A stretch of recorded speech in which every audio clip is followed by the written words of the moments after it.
stress-proof your life. Simple strategies for building resilience and staying calm under pressure.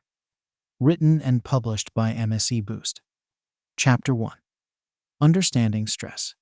Stress is an inevitable part of life, affecting people from all walks of life and across all age groups.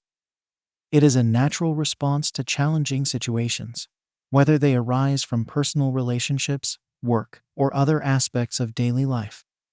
While some stress can be beneficial, motivating us to take action and perform at our best, chronic or excessive stress can have detrimental effects on our physical and mental well-being. To effectively manage stress, it is essential to understand what stress is and how it manifests in our lives. Stress is the body's response to perceived threats or demands, triggering a cascade of physiological and psychological changes designed to help us cope with the situation at hand. When we encounter a stressor, our bodies release hormones such as cortisol and adrenaline, which prepare us for fight or flight by increasing heart rate, blood pressure, and blood sugar levels. In the short term, these physiological changes can be adaptive, providing us with the energy and focus needed to deal with the stressor.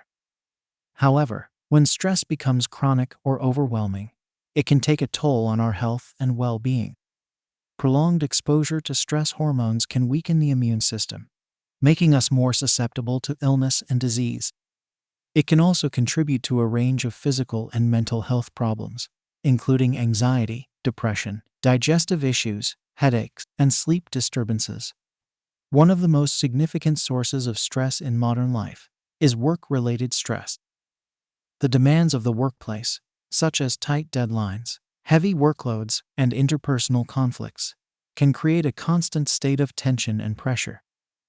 Over time, this can lead to burnout, a state of emotional, physical, and mental exhaustion that can have serious consequences for both personal and professional life. Another common source of stress is personal relationships. Conflicts with family members, friends, or romantic partners can be emotionally draining and can contribute to feelings of anxiety and depression. Financial stress is also a major concern for many people, particularly in times of economic uncertainty.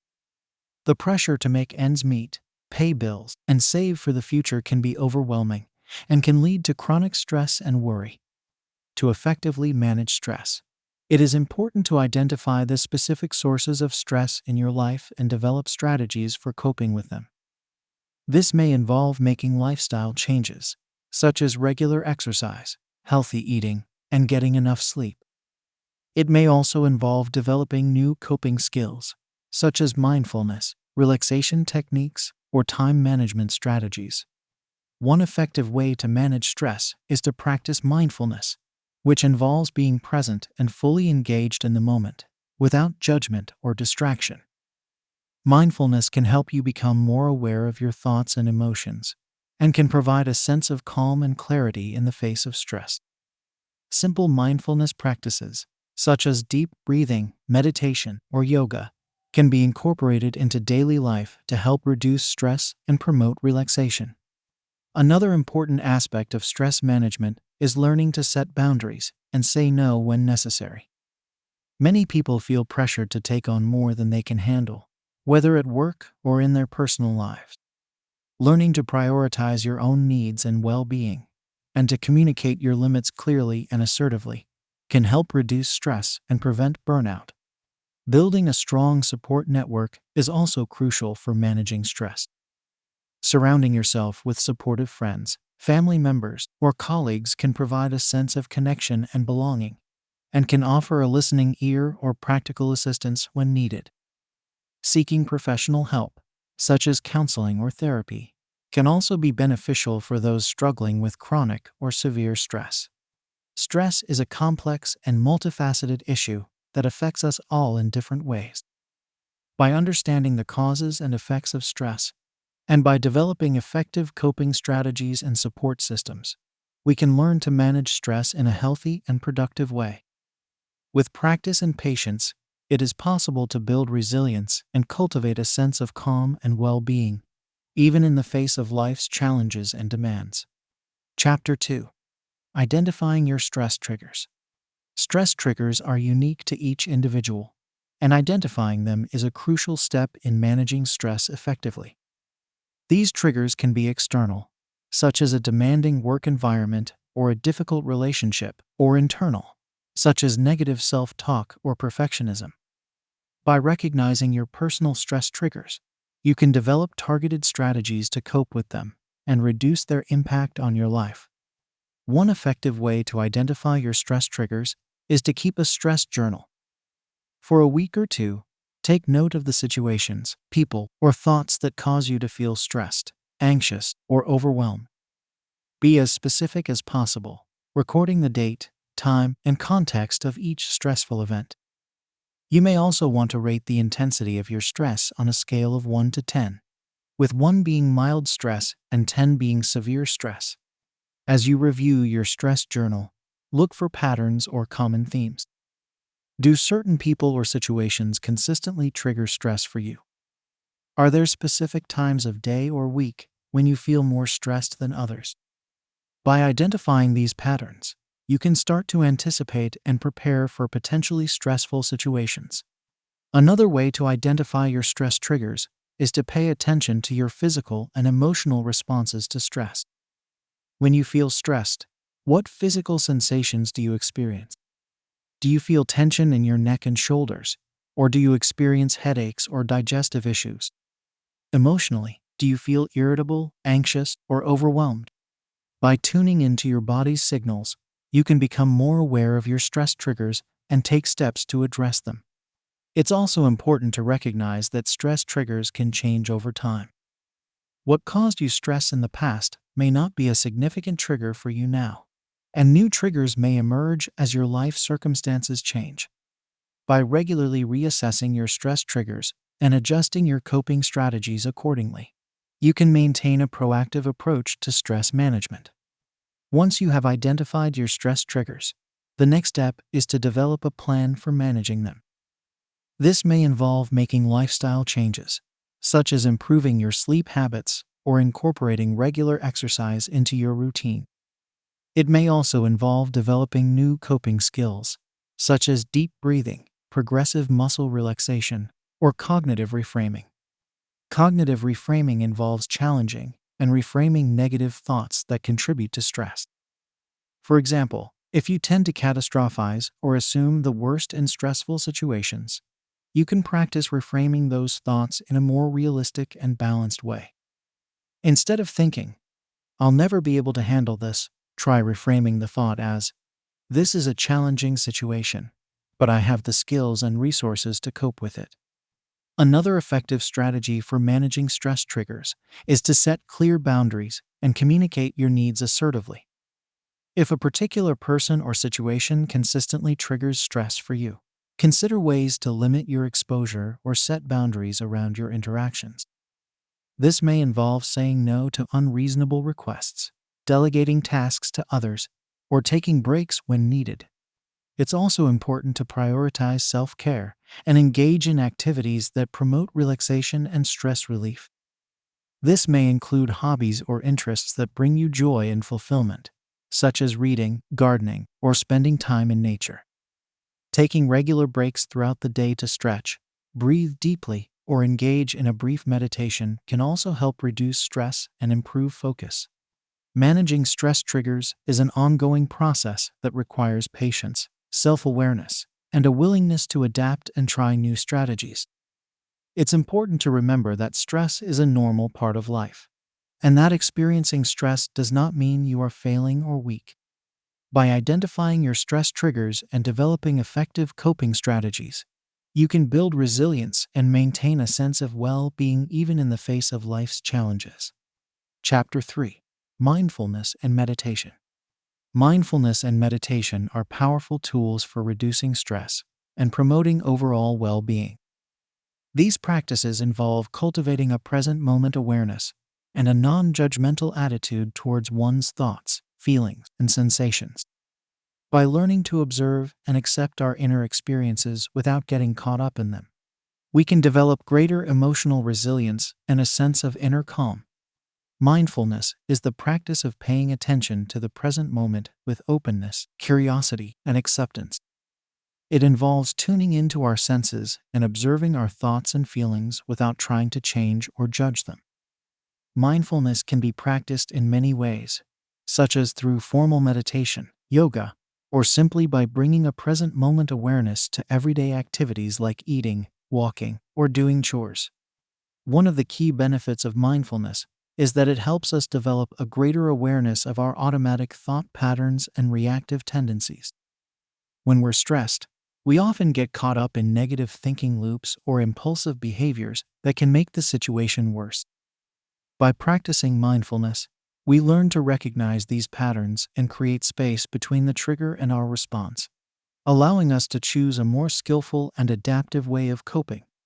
Meditation is a specific form of mindfulness practice that involves focusing the mind on a particular object, such as the breath, a mantra, or a visualized image. There are many different types of meditation, each with its own specific techniques and benefits. Some common forms of meditation include breath awareness meditation. This involves simply observing the sensations of the breath, without trying to control or change it.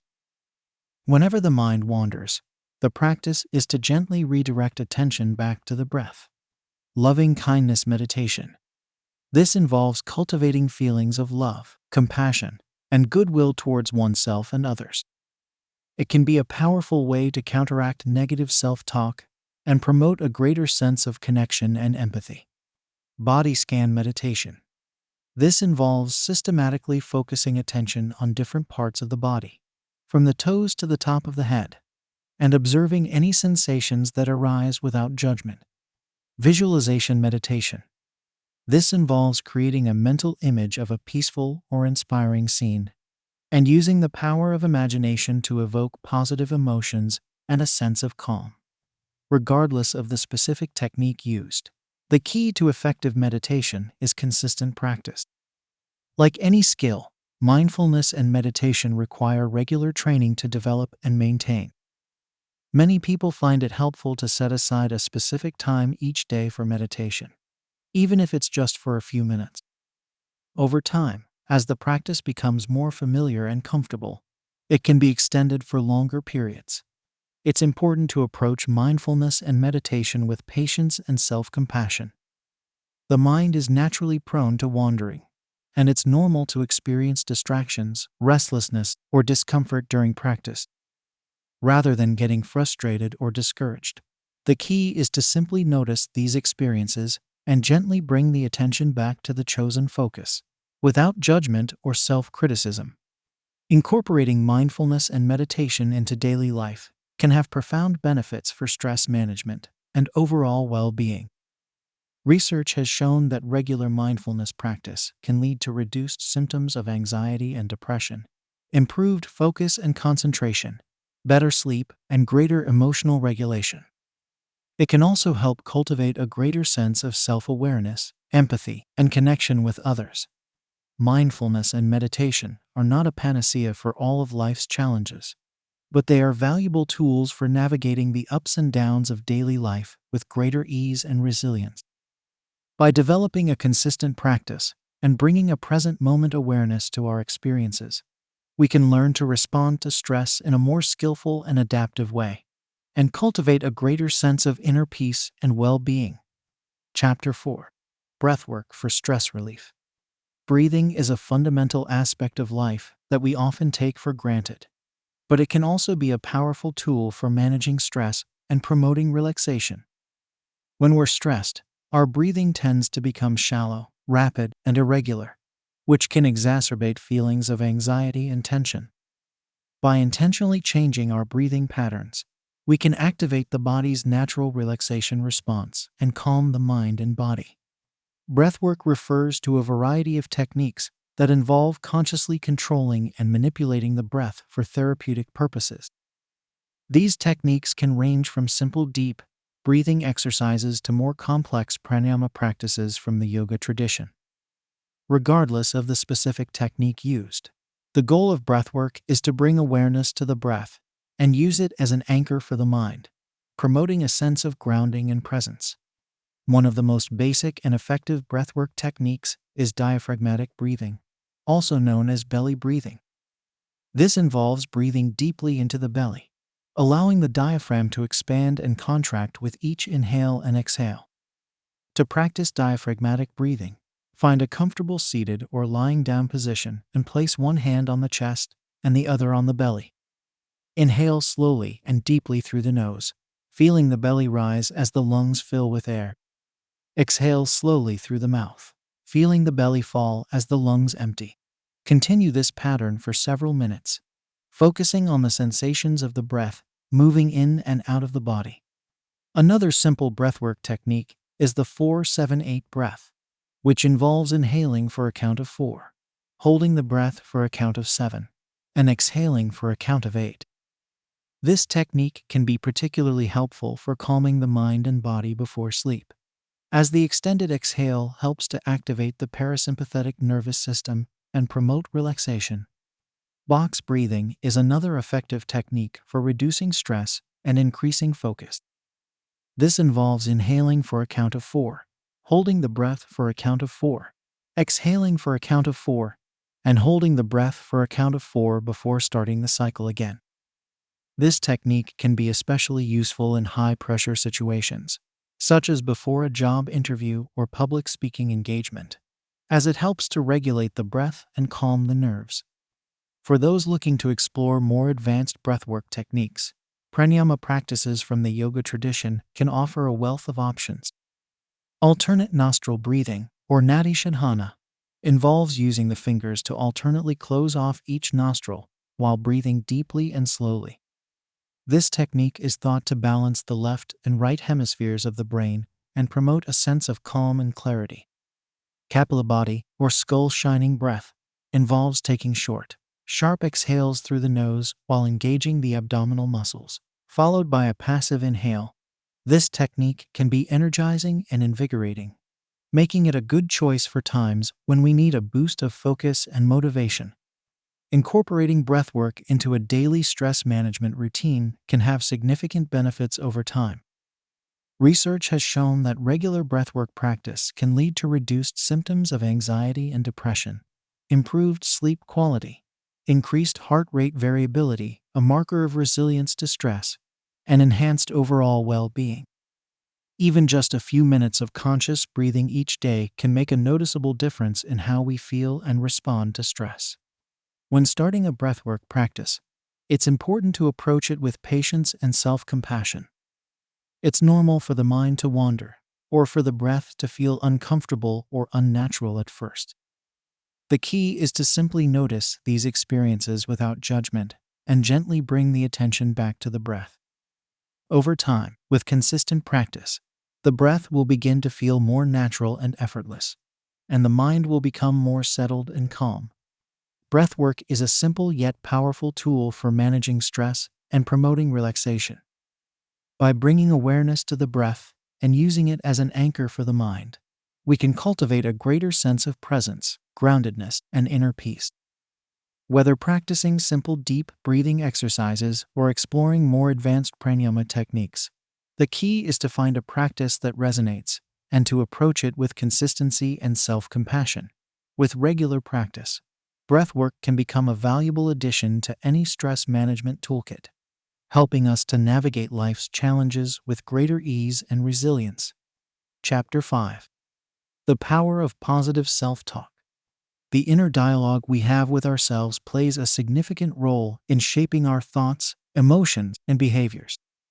When we're stressed, it's easy to fall into patterns of negative self-talk, criticizing ourselves for our perceived shortcomings or catastrophizing about potential worst-case scenarios. However, by intentionally shifting our self-talk to be more positive and supportive, we can change the way we experience and respond to stress. Positive self-talk involves using language that is encouraging, affirming, and compassionate towards oneself. It's about recognizing and challenging negative thought patterns and replacing them with more realistic and helpful alternatives. Rather than berating ourselves for making a mistake, for example, we might remind ourselves that mistakes are a natural part of the learning process, and that we have the ability to learn and grow from them. One effective way to cultivate positive self-talk is through the use of affirmations. Affirmations are short, positive statements that we repeat to ourselves, either silently or out loud, to reinforce a desired belief or mindset. For example, we might use affirmations like, "I am capable of handling whatever challenges come my way," or "I choose to focus on the things I can control and let go of the rest."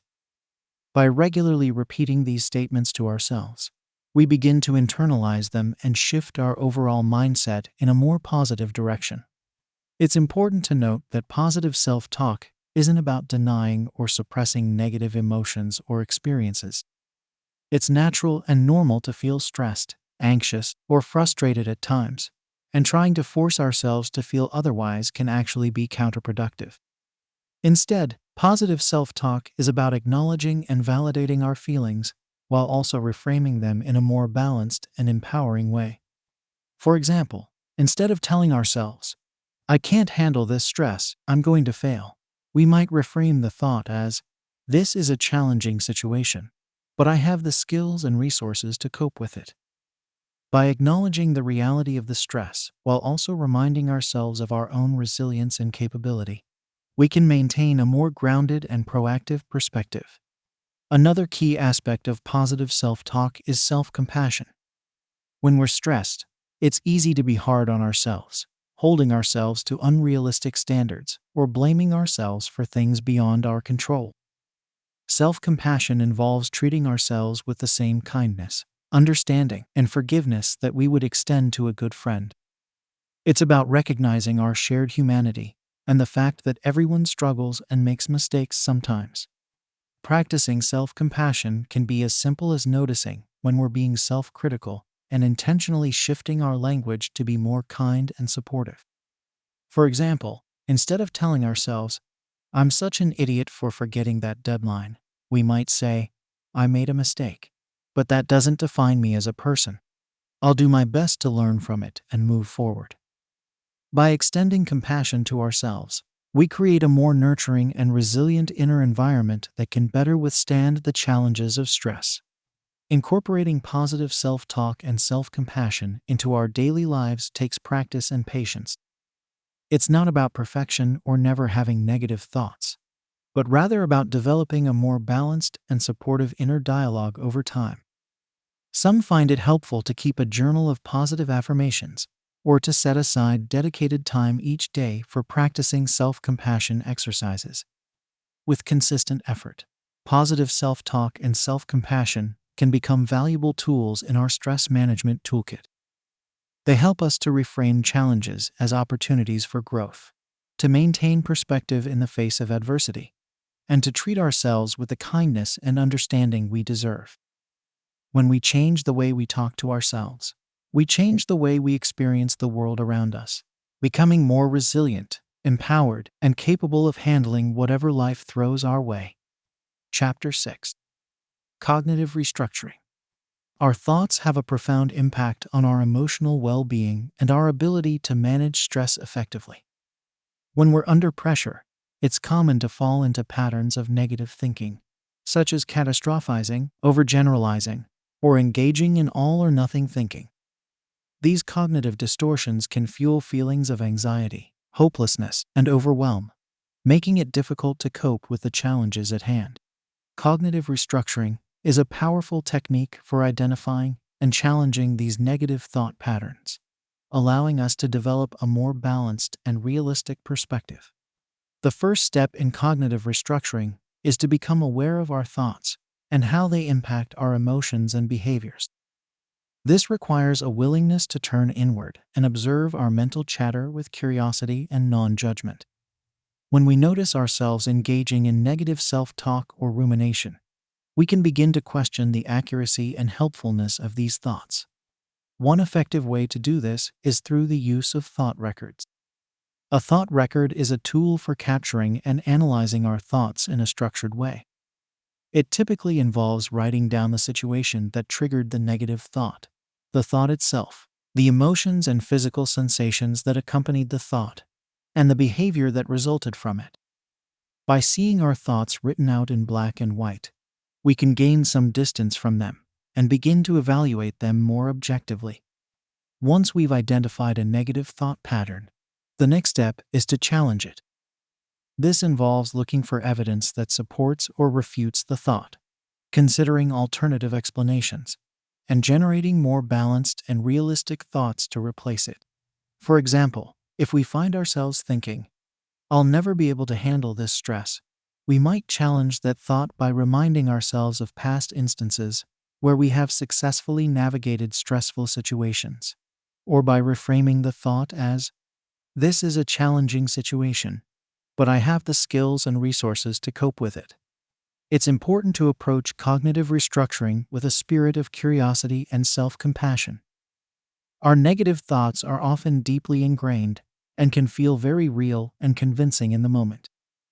Challenging them requires a willingness to sit with discomfort and uncertainty, and to be patient with ourselves as we learn and grow. One helpful way to practice cognitive restructuring is through the use of Socratic questioning. This involves asking ourselves a series of open-ended questions designed to help us explore our thoughts and beliefs more deeply. For example, we might ask ourselves, "What evidence do I have for this thought? Is there another way of looking at this situation?" Or, "What would I say to a friend who is having this thought?" By engaging in this kind of self-inquiry, we can begin to loosen the grip of negative thinking and develop a more flexible and resilient mindset. It's also important to remember that cognitive restructuring is not about positive thinking in the sense of denying or suppressing negative emotions. It's natural and normal to feel stressed, anxious, or down at times, and trying to force ourselves to feel otherwise can actually be counterproductive. Instead, cognitive restructuring is about developing a more nuanced and realistic perspective that allows us to acknowledge and validate our feelings while also recognizing our own strength and resilience. Like any skill, cognitive restructuring takes practice and patience to master. It can be helpful to set aside dedicated time each day for thought work, whether that means keeping a thought record, engaging in Socratic questioning, or simply taking a few minutes to notice and challenge negative self-talk. Over time, as we become more adept at identifying and reframing negative thoughts, we may find that our overall outlook begins to shift in a more positive direction. Cognitive restructuring is a valuable tool for anyone looking to build resilience and improve their ability to manage stress. By learning to question and reframe negative thoughts, we can develop a more balanced and realistic perspective that allows us to navigate life's challenges with greater ease and equanimity. With practice and persistence, cognitive restructuring can help us to cultivate a more positive and empowering mindset, one thought at a time. Chapter 7. Time Management Strategies. It's easy to feel overwhelmed by the sheer volume of tasks and responsibilities vying for our attention. Poor time management can be a significant source of stress, leading to feelings of anxiety, frustration, and burnout. Learning to manage our time effectively is a critical skill for reducing stress and increasing our overall sense of well-being and accomplishment. One of the first steps in effective time management is to get clear on our priorities.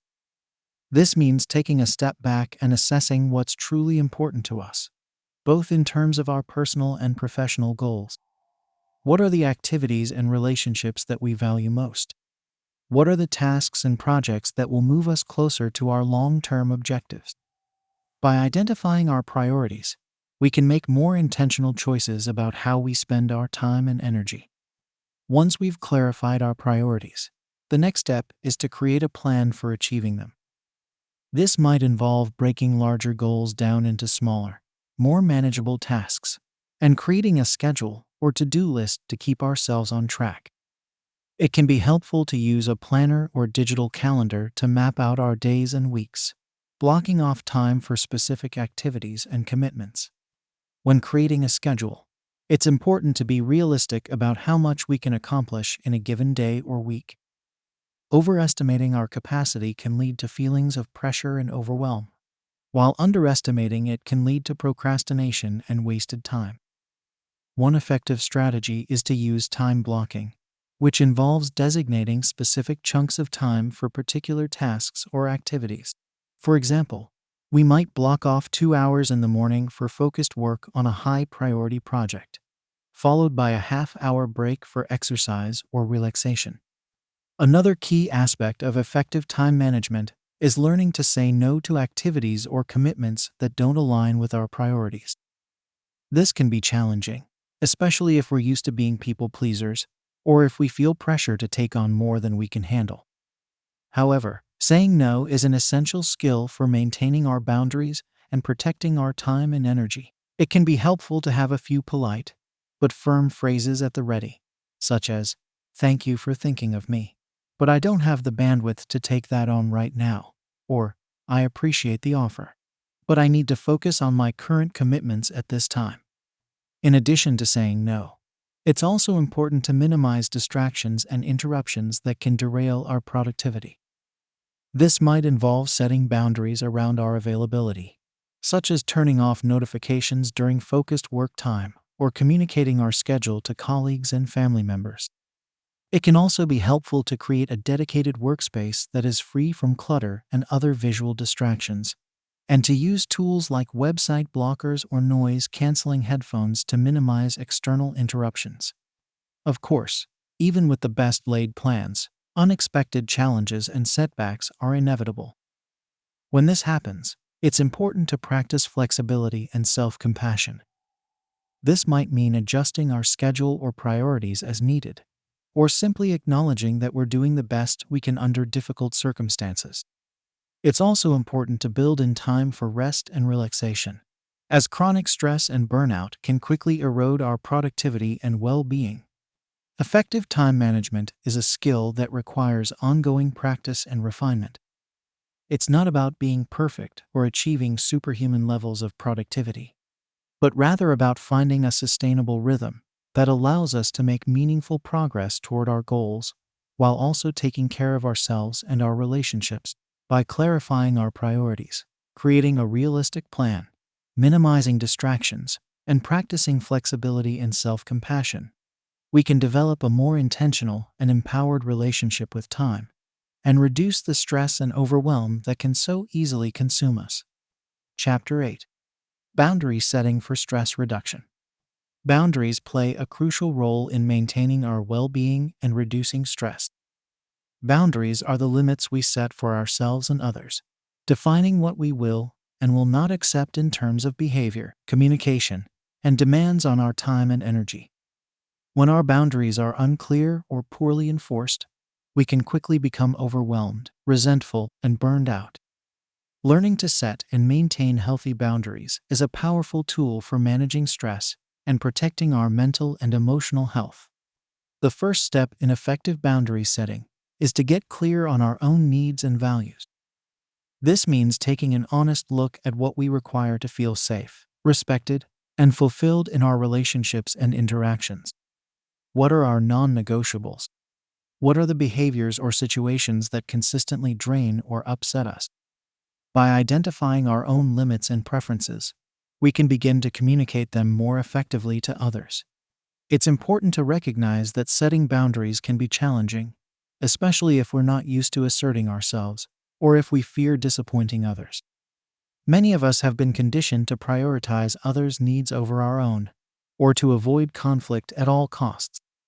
However, setting boundaries is not about being selfish or inflexible, but rather about taking care of ourselves so that we can show up more fully and authentically in our relationships and responsibilities.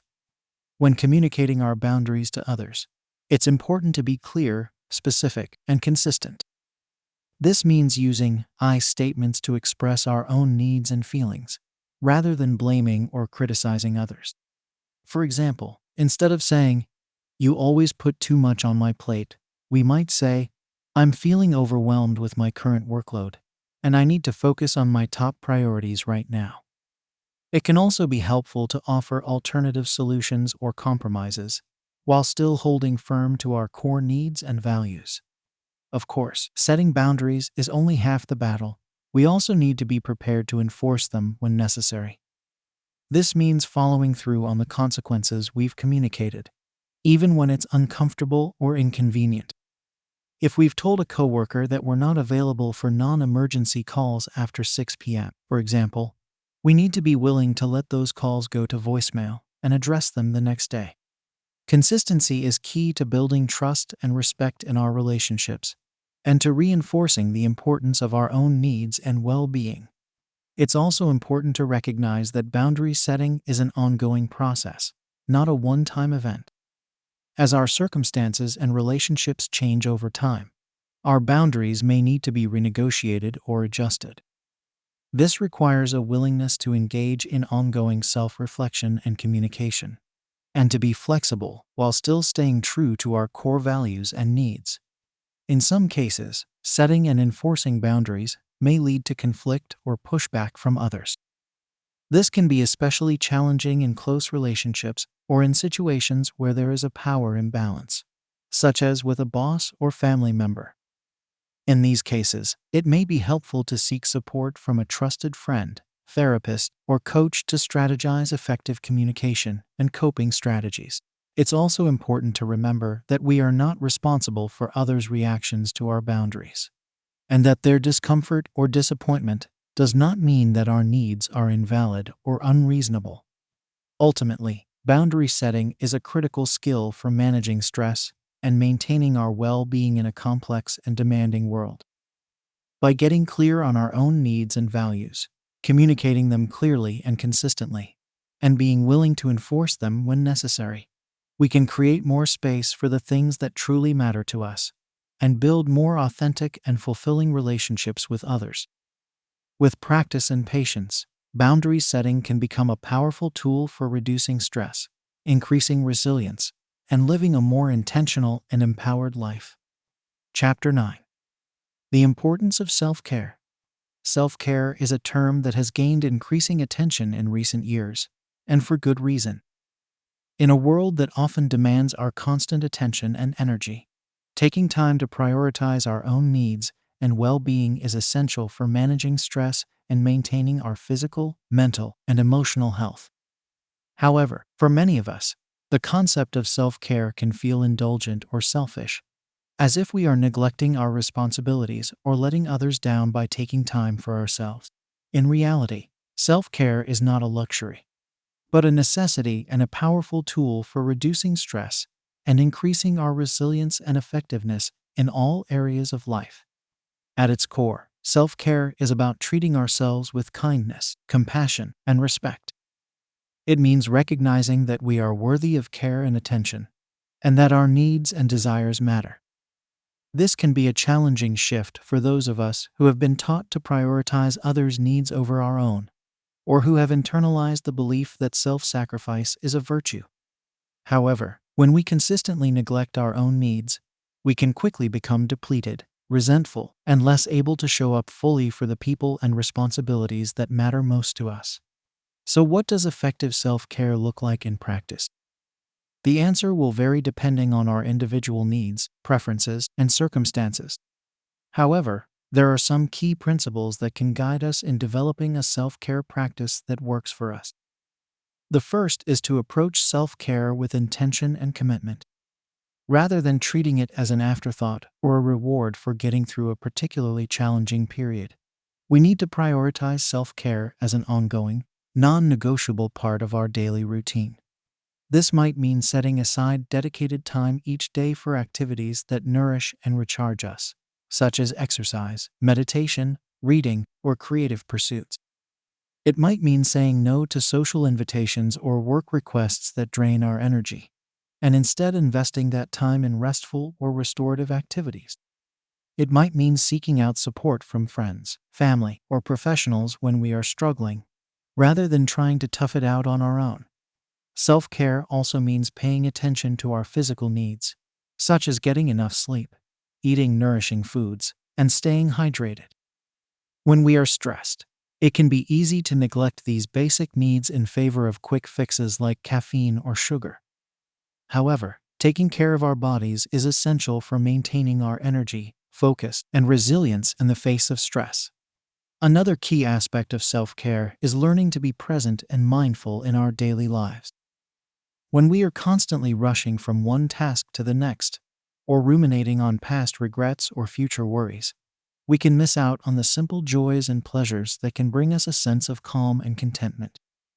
Taking time to savor a delicious meal, notice the beauty of a sunset, or connect with a loved one can help us cultivate a greater sense of presence and perspective, even in the midst of stress and challenges. Of course, developing a consistent self-care practice is not always easy, particularly when we are already feeling overwhelmed or stretched thin. It can be helpful to start small, with just a few minutes of intentional self-care each day, and gradually build up from there. We may also need to be flexible and creative in finding ways to integrate self-care into our busy lives, such as taking a few deep breaths between meetings or listening to a favorite podcast while commuting. The key to effective self-care is to approach it with self-compassion and a willingness to experiment and adjust as needed. What works for us one day may not work the next, and that's okay. The important thing is to keep showing up for ourselves day after day, and to trust that by taking care of ourselves, we are not only reducing our own stress and increasing our own well-being, but also becoming more effective and compassionate in our relationships and responsibilities. Self-care is not a one-time fix or a luxury reserved for those with ample free time and resources. It is an ongoing, essential practice that requires intention, commitment, and self-compassion.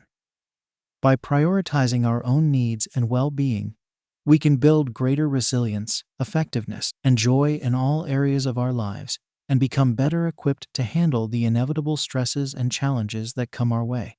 With patience, persistence, and a willingness to value ourselves as much as we value others, we can cultivate a self-care practice that sustains and empowers us, one day at a time. Chapter 10. Exercise and Stress Relief. Physical activity is one of the most powerful tools we have for managing stress and promoting overall well-being. When we exercise, our bodies release endorphins, natural chemicals that act as mood elevators and pain relievers. At the same time, exercise helps to reduce levels of stress hormones like cortisol and adrenaline, which can build up in our bodies during times of chronic stress. Regular physical activity can also improve sleep quality, boost self-esteem and confidence, and provide a healthy outlet for pent-up frustration or anxiety. Despite these well-documented benefits, many of us struggle to incorporate regular exercise into our busy lives. We may feel too exhausted or overwhelmed to even think about working out, or we may believe that we need expensive equipment or gym memberships to get started. However, the truth is that any form of physical activity can be beneficial for stress relief, and there are countless ways to make exercise a realistic and enjoyable part of our daily routine. One of the most accessible forms of exercise is walking. Walking requires no special equipment or training, and can be done almost anywhere, at any time. Even a brief 10-15-minute walk can provide an immediate mood boost and help clear the mind of stressful thoughts or worries. Over time, regular walking can also improve cardiovascular health, strengthen bones and muscles, and increase overall energy levels. For those who prefer more vigorous forms of exercise, activities like running, cycling, swimming, or dancing can provide an even greater release of endorphins and stress-reducing benefits. These activities also provide an opportunity to challenge ourselves physically and mentally, which can be empowering and confidence-boosting. When we set and achieve fitness goals, we remind ourselves of our own strength and resilience, which can help us feel more capable of handling stress in other areas of our lives. Strength training is another valuable form of exercise for stress relief. Lifting weights or engaging in bodyweight exercises like push-ups or squats can help to build lean muscle mass, boost metabolism, and improve overall feelings of strength and empowerment. Strength training can also be a powerful way to release pent-up anger or frustration, as we channel those emotions into physical exertion. Of course, starting a new exercise routine can be intimidating, especially if we are out of shape or have never exercised regularly before. It's important to start slowly and gradually, setting realistic goals, and celebrating small victories along the way. We may need to experiment with different types of activities to find what feels most enjoyable and sustainable for us. Whether that's a dance class, a hiking group, or a home yoga practice. It can also be helpful to enlist the support of friends, family members, or workout buddies to help keep us accountable and motivated. Knowing that someone else is counting on us to show up for a workout can provide an extra incentive to stick with our routine, even when we don't feel like it. We can also use technology to our advantage, such as fitness tracking apps or online workout classes, to help us stay on track and monitor our progress. Incorporating regular exercise into our stress management toolkit does require some planning and commitment, but the benefits are well worth the effort. When we make physical activity a non-negotiable part of our daily routine, we send a powerful message to ourselves that our health and well-being matter. We begin to see exercise not as a chore or a punishment, but as a gift we give ourselves, a way to invest in our own resilience and vitality. The key is to find forms of movement that feel authentic and enjoyable to us, rather than forcing ourselves to do activities that feel like a slog or a burden. When we approach exercise with a spirit of self-care and self-compassion, rather than self-judgment or self-criticism, we are more likely to stick with it for the long haul. We can also use exercise as an opportunity to practice mindfulness, tuning into our bodily sensations and breathing as we move, rather than getting lost in stressful thoughts or distractions. Physical activity is a vital component of any comprehensive stress management plan. By incorporating regular exercise into our daily lives, we can tap into the body's natural stress-reducing mechanisms, boost our mood and energy levels, and cultivate a greater sense of strength, resilience, and empowerment. Whether we prefer solo workouts or group classes, gentle stretching or high-intensity intervals, the most important thing is to keep showing up for ourselves, one day and one workout at a time, with consistency, self-compassion, and a willingness to experiment and adapt.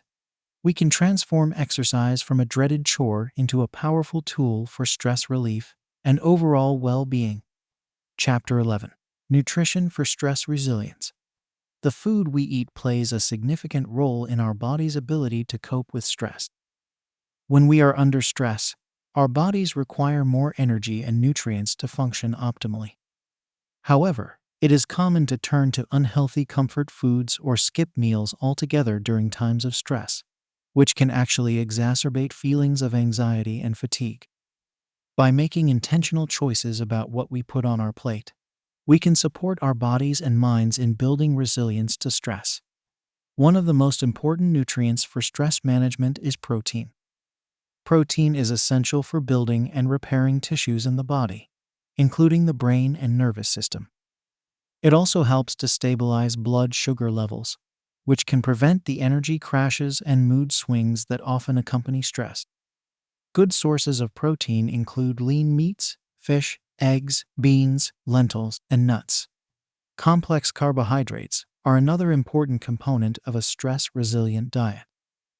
Unlike simple carbs like sugar and white flour, which can cause rapid spikes and crashes in blood sugar, complex carbs are digested more slowly and provide a steady source of energy throughout the day.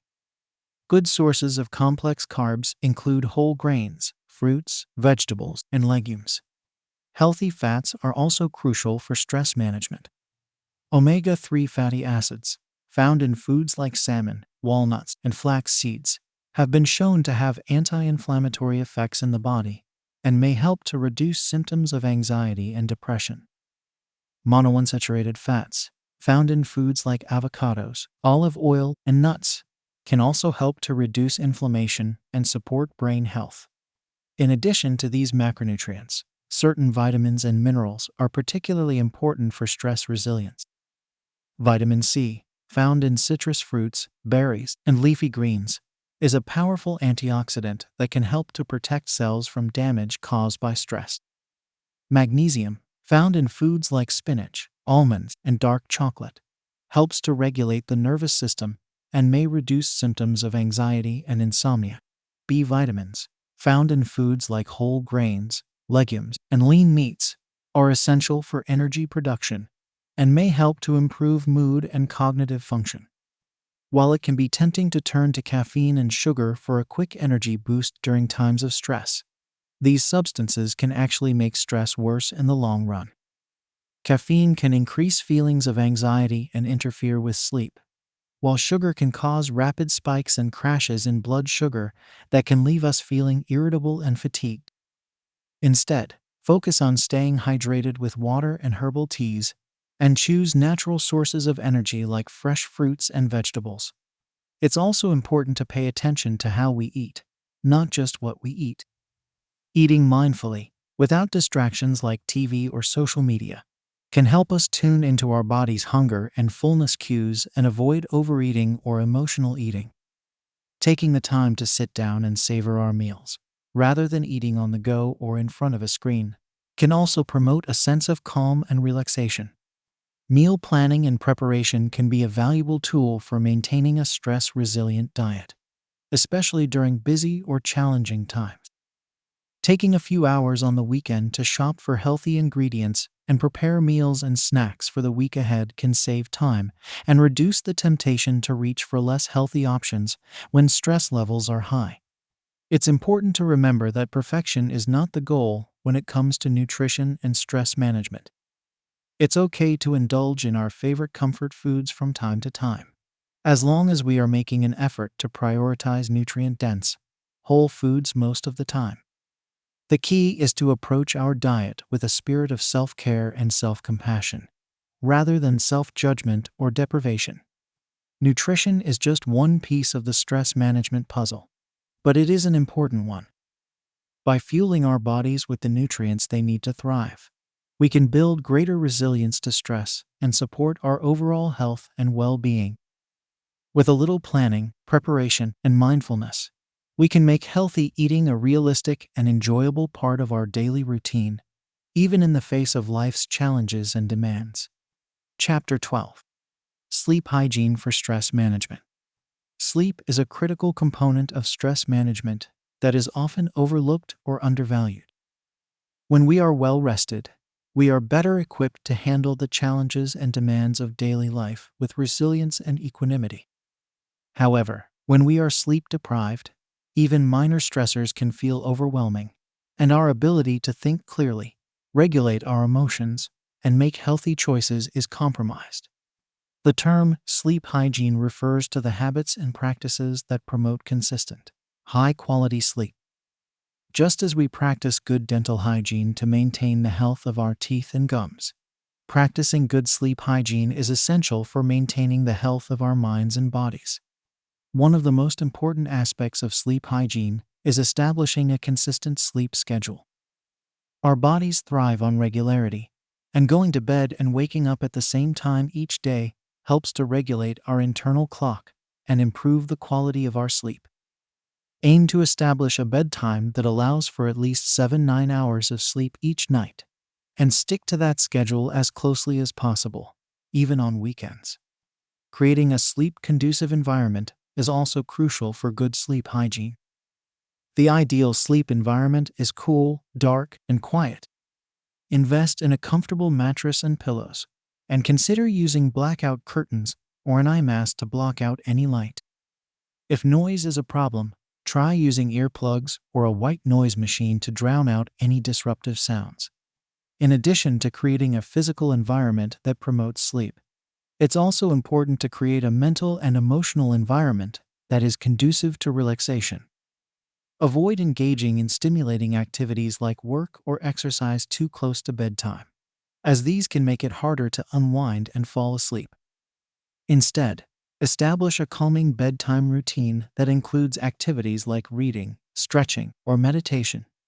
Speaking of electronics, it's important to limit exposure to screens including smartphones, tablets, and TVs in the hours leading up to bedtime. The blue light emitted by these devices can interfere with the production of melatonin, a hormone that regulates sleep. If you must use electronic devices in the evening, consider using blue light blocking glasses or installing an app that filters out blue light. What we consume in the hours leading up to bedtime can also have a significant impact on the quality of our sleep. Caffeine, alcohol, and large meals can all interfere with sleep, so it's best to avoid these in the evening hours. Instead, opt for a light, healthy snack if you are hungry, and consider having a cup of caffeine-free herbal tea like chamomile or valerian root to promote relaxation. If you find yourself struggling to fall asleep or stay asleep despite practicing good sleep hygiene, it may be helpful to try some relaxation techniques. Deep breathing, progressive muscle relaxation, and guided imagery are all effective strategies for calming the mind and body in preparation for sleep. There are many free resources available online or through apps that can guide you through these techniques. It's also important to be mindful of any underlying medical or psychological conditions that may be interfering with your sleep. Conditions like sleep apnea, restless leg syndrome, anxiety, and depression can all disrupt sleep and may require treatment from a healthcare provider. If you are consistently struggling with sleep despite practicing good sleep hygiene, don't hesitate to seek professional help. Prioritizing sleep can be challenging in a culture that often glorifies busyness and productivity at the expense of rest and relaxation. However, the benefits of good sleep hygiene for stress management and overall well-being cannot be overstated. When we are well rested, we are better able to handle life's challenges with clarity, creativity, and resilience. The key to establishing good sleep hygiene is to approach it with intention and self-compassion. Start small, perhaps by establishing a consistent bedtime or creating a relaxing bedtime routine, and build from there. Celebrate your successes along the way, and don't beat yourself up if you have an occasional late night or restless sleep. Sleep is not a luxury, but a necessity for stress management and overall health and well-being. By prioritizing good sleep hygiene, we give ourselves the gift of rest and rejuvenation, and equip ourselves with the resources we need to navigate life's challenges with grace and resilience. Chapter 13. Cultivating social support. As humans, we are wired for connection. Our relationships with others play a crucial role in our overall well-being and resilience to stress. When we have a strong support system of family, friends, and loved ones, we are better equipped to weather life's challenges and maintain a sense of perspective and purpose. Conversely, when we feel isolated or disconnected from others, even minor stressors can feel overwhelming and insurmountable. Cultivating social support is not always easy, especially in a world where busyness and technology can create barriers to authentic connection. However, the effort we put into building and maintaining strong relationships is well worth it in terms of our mental and emotional health. One of the first steps in cultivating social support is to assess the quality of our current relationships. Do we have people in our lives who we can turn to for emotional support, practical assistance, or a listening ear? Do our relationships feel reciprocal and mutually supportive? Or do we find ourselves consistently giving more than we receive? Taking an honest inventory of our social connections can help us identify areas where we may need to invest more time and energy. If we find that our social support system is lacking, it may be necessary to take proactive steps to build new connections. This can feel daunting, especially if we are introverted or shy, but there are many ways to meet new people and cultivate meaningful relationships. Joining a club or group that aligns with our interests, volunteering for a cause we care about, or taking a class or workshop are all great ways to connect with like-minded individuals and expand our social circle. It's also important to nurture the relationships we already have. In the busyness of daily life, it can be easy to let our connections with others fall by the wayside. Make a habit of regularly checking in with friends and loved ones, even if it's just a quick text or phone call to let them know we are thinking of them. Schedule regular get-togethers or outings, and make an effort to be fully present and engaged when spending time with others. One of the keys to building strong relationships is vulnerability. When we are willing to share our struggles, fears, and hopes with others, we create opportunities for deeper connection and understanding. This can feel uncomfortable or even scary at times, especially if we have been hurt or betrayed in the past. However, by taking small risks and gradually opening up to others, we can build trust and intimacy over time. It's also important to be a good listener and support for others. When someone shares a struggle or concern with us, resist the urge to jump in with advice or solutions. Instead, focus on validating their feelings and showing empathy and understanding. Sometimes, the most supportive thing we can do is simply to be present and hold space for someone else's pain or confusion. Cultivating social support also means setting healthy boundaries in our relationships. It's important to be able to say no when we need to, and to communicate our needs and limits clearly and respectfully. This can be challenging, especially if we are used to putting others' needs before our own. But it is essential for maintaining our own well-being and preventing burnout. Finally, it's important to recognize that social support can come in many forms. While close friendships and romantic partnerships are certainly important, we can also find support and connection through community groups, professional networks, or even online communities.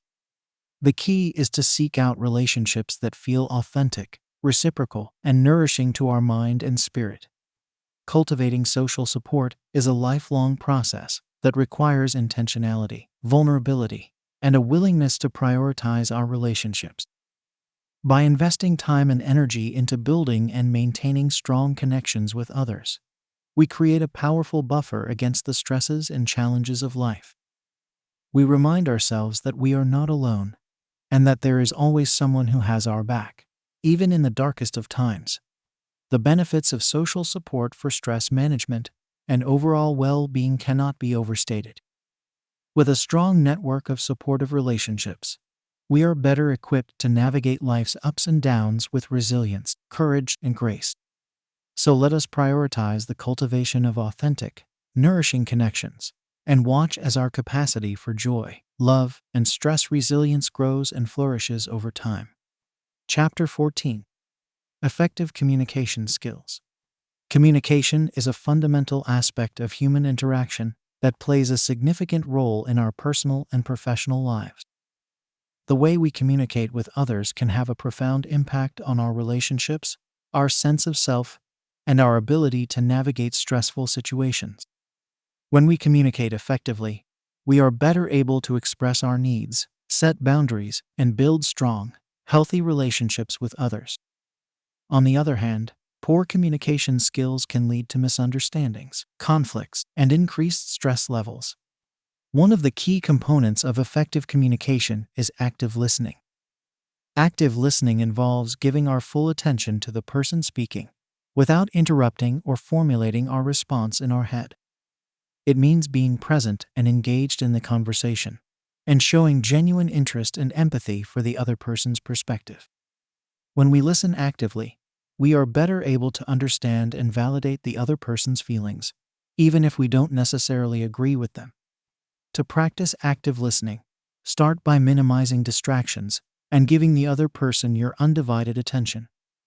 Use nonverbal cues like eye contact, nodding, and facial expressions to show that you are engaged and interested in what they are saying. Reflect back what you have heard to ensure that you have understood correctly, and ask clarifying questions if needed. Avoid jumping in with advice or solutions unless the other person has explicitly asked for them. Assertive communication is another important skill for managing stress and building healthy relationships. Assertiveness involves expressing our own needs, opinions, and boundaries clearly and respectfully, without being aggressive or passive. When we communicate assertively, we take responsibility for our own feelings and actions, while also respecting the rights and needs of others. To communicate assertively, use I statements to express your own thoughts and feelings, rather than making accusations or generalizations about the other person. For example, instead of saying, "You always ignore me," try saying, "I feel neglected when you don't respond to my messages." Be specific and direct in your communication, and avoid beating around the bush or expecting others to read your mind. It's also important to be aware of our nonverbal communication, which can often convey more than our words. Our tone of voice, facial expressions, and body language all contribute to the overall message we are sending. Make an effort to maintain an open, relaxed posture and a friendly, approachable demeanor, even in difficult conversations. Effective communication also involves being willing to have difficult conversations when necessary. Avoiding conflict or sweeping issues under the rug may provide temporary relief, but it often leads to greater stress and resentment in the long run. When approaching a difficult conversation, take time to prepare and clarify your thoughts and feelings beforehand. Choose a time and place where both parties feel safe and comfortable, and approach the conversation with a spirit of curiosity and collaboration, rather than blame or defensiveness. It's also important to recognize that communication is a two-way street. Just as we have the right to express our own needs and boundaries, we also have a responsibility to respect and consider the needs and boundaries of others. This means being willing to compromise and find mutually beneficial solutions, rather than always insisting on getting our own way. Developing effective communication skills is a lifelong process that requires practice, self-awareness, and a willingness to learn and grow. It can be helpful to seek out resources like books, workshops, or therapy to build our communication toolbox and work through any underlying issues or patterns that may be holding us back. The benefits of effective communication for stress management and overall well-being are numerous. When we are able to express ourselves clearly and assertively, we feel more confident and empowered in our interactions with others. We are better able to set healthy boundaries, resolve conflicts, and build strong, supportive relationships that buffer against stress and enhance our resilience. Effective communication is not about being perfect or always saying the right thing. It's about showing up authentically and vulnerably in our interactions with others, and being willing to listen, learn, and grow along the way. With practice and intention, we can all develop the communication skills we need to navigate life's challenges with greater ease and grace, and to build the kind of relationships that nourish and sustain us for a lifetime. Chapter 15. Emotional Intelligence and Stress. Emotional intelligence is a critical skill set that can significantly impact our ability to manage stress and navigate complex social situations. It refers to our capacity to recognize, understand, and manage our own emotions, as well as the emotions of others. When we have high emotional intelligence, we are better equipped to handle challenges, build strong relationships, and maintain a sense of well-being and resilience in the face of stress. One of the key components of emotional intelligence is self-awareness. Self-awareness involves tuning into our own thoughts, feelings, and behaviors, and understanding how they impact ourselves and others. When we are self-aware, we are better able to identify our own stress triggers, emotional patterns, and coping mechanisms. This awareness allows us to take proactive steps to manage our stress levels and respond to challenges in a more intentional and effective way. To cultivate self-awareness, start by regularly checking in with yourself throughout the day. Notice any physical sensations, thoughts, or emotions that arise, without judgment or criticism. Keep a journal to track your emotional experiences and reflect on any patterns or insights that emerge. Seek out feedback from trusted friends, family members, or a therapist to gain a more objective perspective on your own behaviors and blind spots. Another important aspect of emotional intelligence is self-regulation. Self-regulation involves managing our own emotional responses in a healthy and appropriate way, even in challenging or stressful situations. When we are able to regulate our emotions effectively, we are less likely to react impulsively or say or do things we later regret. Instead, we are able to respond thoughtfully and intentionally, in a way that aligns with our values and goals. To practice self-regulation, start by identifying your own emotional triggers and default reactions. Notice any patterns of behavior that tend to emerge when you are stressed, anxious, or upset. Develop a toolkit of healthy coping strategies, such as deep breathing, meditation, or physical exercise, that you can turn to in moments of emotional intensity. Practice pausing before reacting, and taking a few deep breaths to create space between the trigger and your response. Empathy is another key component of emotional intelligence that can have a profound impact on our relationships and stress levels. Empathy involves the ability to understand and share the feelings of another person, even if we don't necessarily agree with them. When we approach others with empathy and compassion, we are better able to build trust, resolve conflicts, and create a sense of connection and understanding. To cultivate empathy, start by actively listening to others and seeking to understand their perspective. Put yourself in their shoes and imagine how you might feel in their situation. Avoid making assumptions or judgments, and instead approach the conversation with a spirit of curiosity and openness. Use reflective listening skills, such as paraphrasing and asking clarifying questions, to show that you are hearing and understanding the other person's experience. Motivation is another important aspect of emotional intelligence that can help us manage stress and achieve our goals.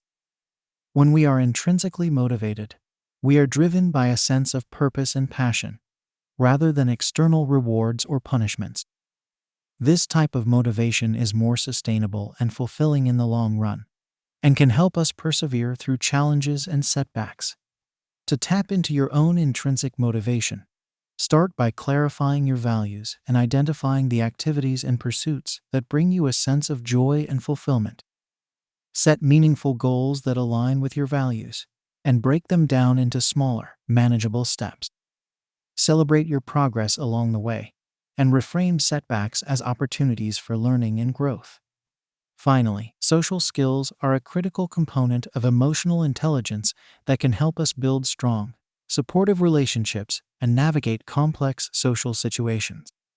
Social skills involve the ability to communicate effectively, build rapport, and collaborate with others towards shared goals. When we have strong social skills, we are better able to build a network of supportive relationships that can buffer against stress and enhance our overall well-being. To develop your social skills, start by focusing on active listening and effective communication. Practice expressing yourself clearly and assertively, while also being open to feedback and different perspectives.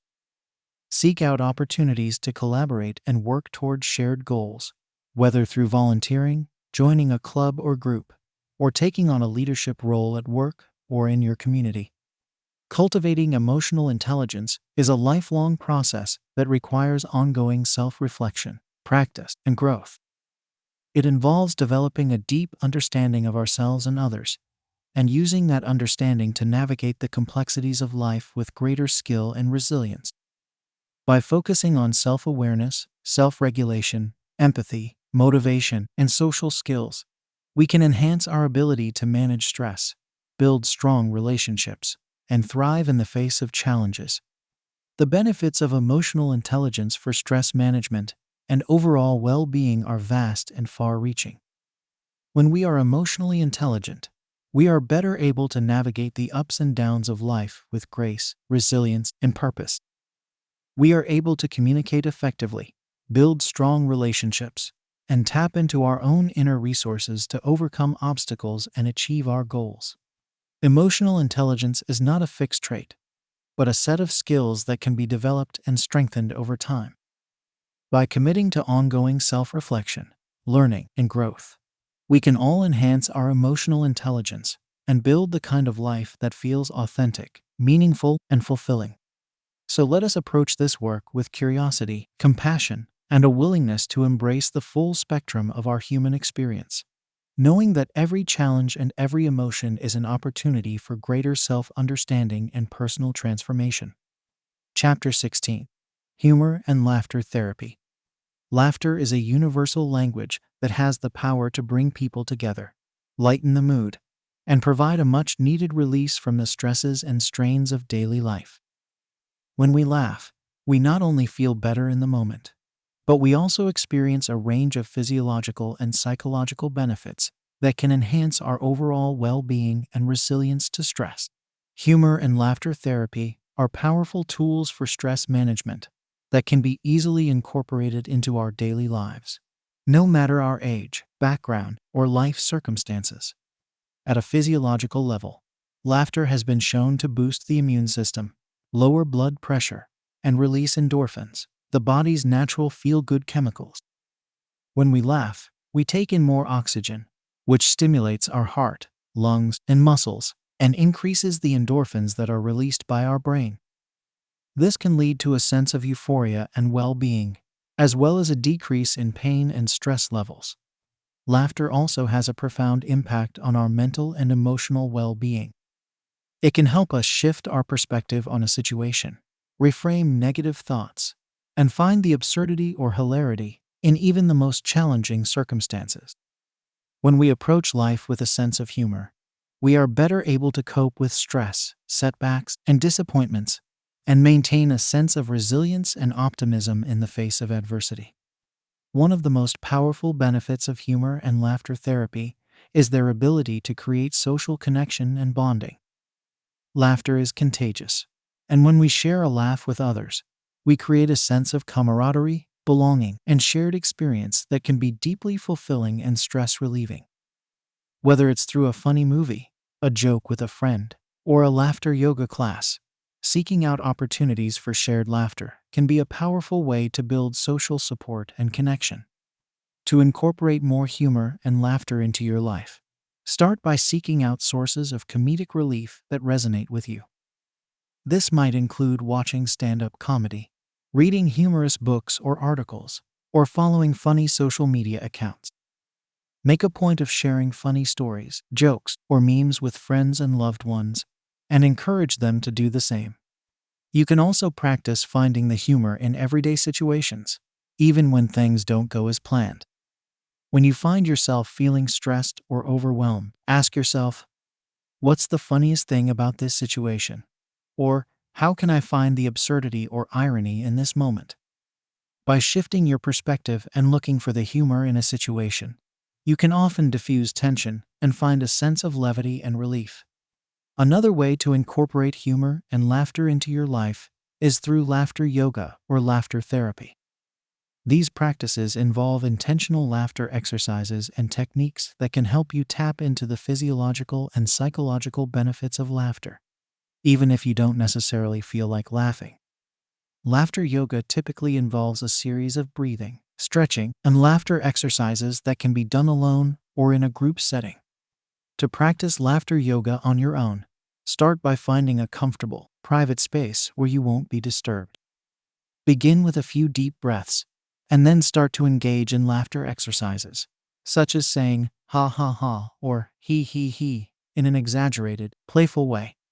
You can also try physical laughter exercises, such as clapping your hands, stomping your feet, or wiggling your body in a silly way. The goal is to engage in intentional laughter, even if it feels forced or artificial at first. As you continue to practice laughter exercises, you may find that the laughter starts to feel more natural and genuine. You may also notice a shift in your mood and energy levels, as well as a reduction in stress and tension. Laughter yoga can be a particularly powerful practice for those who struggle with anxiety, depression, or chronic stress, as it provides a way to access the benefits of laughter, even when you don't feel like laughing. Incorporating humor and laughter into your daily life doesn't have to be complicated or time-consuming. It can be as simple as keeping a humor journal, where you write down funny moments or observations from your day, or setting aside time each week for a laughter date with a friend or loved one. The key is to prioritize laughter and humor as an essential part of your self-care routine, and to seek out opportunities for joy and levity whenever possible. Humor and laughter therapy are not a panacea for all of life's challenges and stresses, but they can be powerful tools for building resilience, connection, and well-being. By incorporating more laughter and humor into your daily life, you can tap into the body's natural stress-relieving mechanisms, shift your perspective on challenging situations, and build stronger, more joyful relationships with others. So the next time you find yourself feeling stressed, overwhelmed, or stuck in a negative thought pattern, remember the power of laughter and humor. Seek out sources of comedic relief. Practice finding the humor in everyday situations. And don't be afraid to engage in a little silliness or playfulness. Your body, mind, and spirit will thank you for it. Chapter 17. Creative outlets for stress relief. Engaging in creative activities can be a powerful way to reduce stress, express emotions, and tap into a sense of flow and inner peace. When we create something, whether it's a painting, a poem, or a meal, we enter a state of mindfulness and presence that can be deeply restorative and stress relieving. Creative pursuits allow us to step outside of our everyday worries and responsibilities and immerse ourselves in a process of exploration, experimentation, and self-expression. One of the most accessible forms of creative expression is visual art.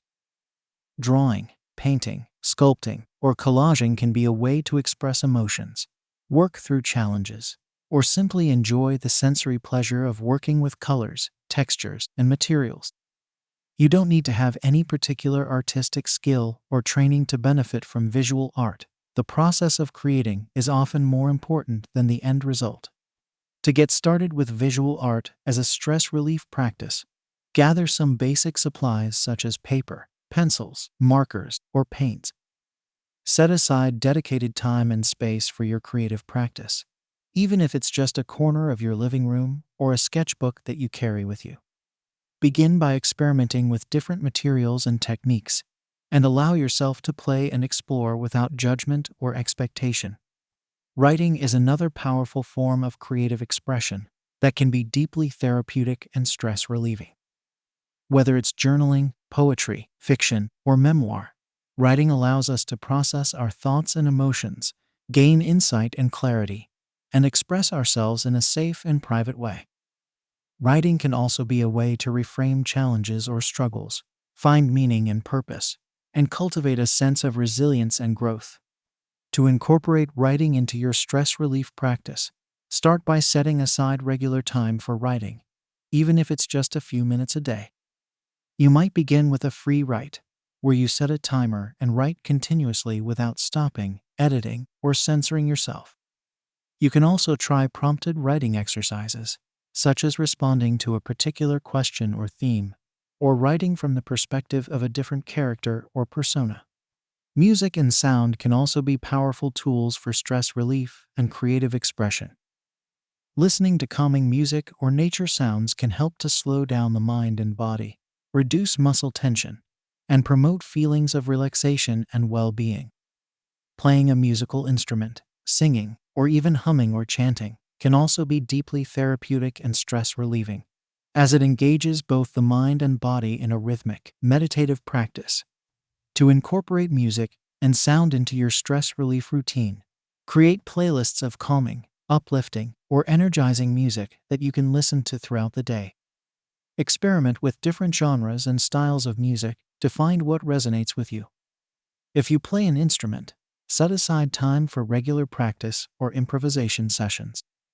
You can also try sound healing practices such as vocal toning, drumming, or using singing bowls to create vibrations that promote relaxation and balance. Culinary arts can be another rich source of creative expression and stress relief. Cooking and baking allow us to engage our senses, express our creativity, and nourish ourselves and others in a tangible, satisfying way. The process of chopping, mixing, and stirring can be meditative and grounding, while the aromas and flavors of the finished dish can be deeply comforting and mood elevating. To use culinary arts as a stress relief practice, start by setting aside dedicated time for cooking or baking, even if it's just once a week. Choose recipes that excite and inspire you, and focus on the process of creating rather than the end result. Engage your senses fully as you cook, noticing the colors, textures, and aromas of the ingredients. Share your creations with others, or savor them slowly and mindfully on your own. Movement and dance can also be powerful forms of creative expression and stress relief. When we move our bodies in a rhythmic, expressive way, we release endorphins, reduce muscle tension, and enter a state of flow and presence that can be deeply restorative and energizing. Dance and movement practices such as yoga, tai chi, or ecstatic dance allow us to express ourselves non-verbally, connect with our bodies and emotions, and cultivate a sense of joy, freedom, and release. To incorporate movement and dance into your stress relief routine, find a practice that resonates with you and set aside regular time for it. You might try a guided yoga or dance class, or simply put on some music and allow your body to move in a way that feels natural and expressive. Focus on the sensations in your body as you move, and let go of any self-judgment or expectation. The goal is not to perform or achieve a particular outcome, but simply to be present and embodied in the moment. Creative expression is a uniquely personal and subjective experience, and what works for one person may not work for another. The key is to approach the creative process with a spirit of openness, curiosity, and self-compassion, and to allow yourself to play, explore, and experiment without judgment or expectation. Incorporating creative outlets into your stress management toolkit can have profound benefits for your mental, emotional, and physical well-being. It can provide a sense of accomplishment and pride, boost self-esteem and self-awareness, and foster a greater sense of connection and meaning in life. Creative expression can also be a powerful way to process and release difficult emotions, gain new insights and perspectives, and cultivate a sense of resilience and adaptability in the face of stress and challenges. The beauty of creative expression as a stress relief practice is that it can be tailored to your unique interests, skills, and preferences. Whether you prefer solitary pursuits like writing or painting, or more social and collaborative activities like music or dance, there is a creative outlet that can work for you. The most important thing is to approach the process with a spirit of curiosity, playfulness, and self-compassion, and to make it a regular and prioritized part of your self-care routine. With time and practice, you may be surprised at the depth of insight, healing, and stress relief that creative expression can provide. Chapter 18: Nature and Stress Reduction. The natural world has a profound impact on our mental and emotional well-being, and spending time in nature can be a powerful way to reduce stress, improve mood, and cultivate a sense of inner peace and resilience. From the calming effects of a gentle breeze to the awe-inspiring beauty of a majestic mountain range, nature has the power to soothe our minds, bodies, and spirits in ways that few other experiences can match. One of the most significant benefits of spending time in nature is the way it can help to quiet the mind and promote a sense of presence and mindfulness. When we step outside and immerse ourselves in the natural world, we are encouraged to slow down, breathe deeply, and tune into the sensory experiences of the present moment. This can be a welcome respite from the constant stimulation and distraction of modern life, and can help to reduce feelings of stress, anxiety, and overwhelm. Research has shown that even brief exposure to nature can have measurable effects on our physiological stress responses. A study conducted by the University of Michigan found that participants who took a 50-minute walk in a natural setting showed significant reductions in levels of the stress hormone cortisol, as well as improvements in mood and cognitive function, compared to those who walked in an urban environment. Other studies have found that simply looking at images of nature or listening to natural sounds can have similar stress-reducing effects. One of the key mechanisms behind the stress-reducing effects of nature is the way it engages our senses and promotes a state of soft fascination. This refers to the way that natural environments can capture our attention in a gentle, effortless way, without overwhelming or overstimulating us. The sound of birdsong, the feel of grass beneath our feet, the sight of a beautiful sunset, these experiences engage our senses in a way that is both calming and restorative, and can help to promote a state of relaxation and well-being. To incorporate the stress-reducing benefits of nature into your life, start by making a commitment to spend regular time outdoors, even if it's just a few minutes a day. This might mean taking a short walk in a nearby park, eating lunch outside, or simply sitting on a bench and observing the natural world around you. The key is to approach the experience with a sense of intention and presence, and to allow yourself to fully engage with the sensory experiences of the moment.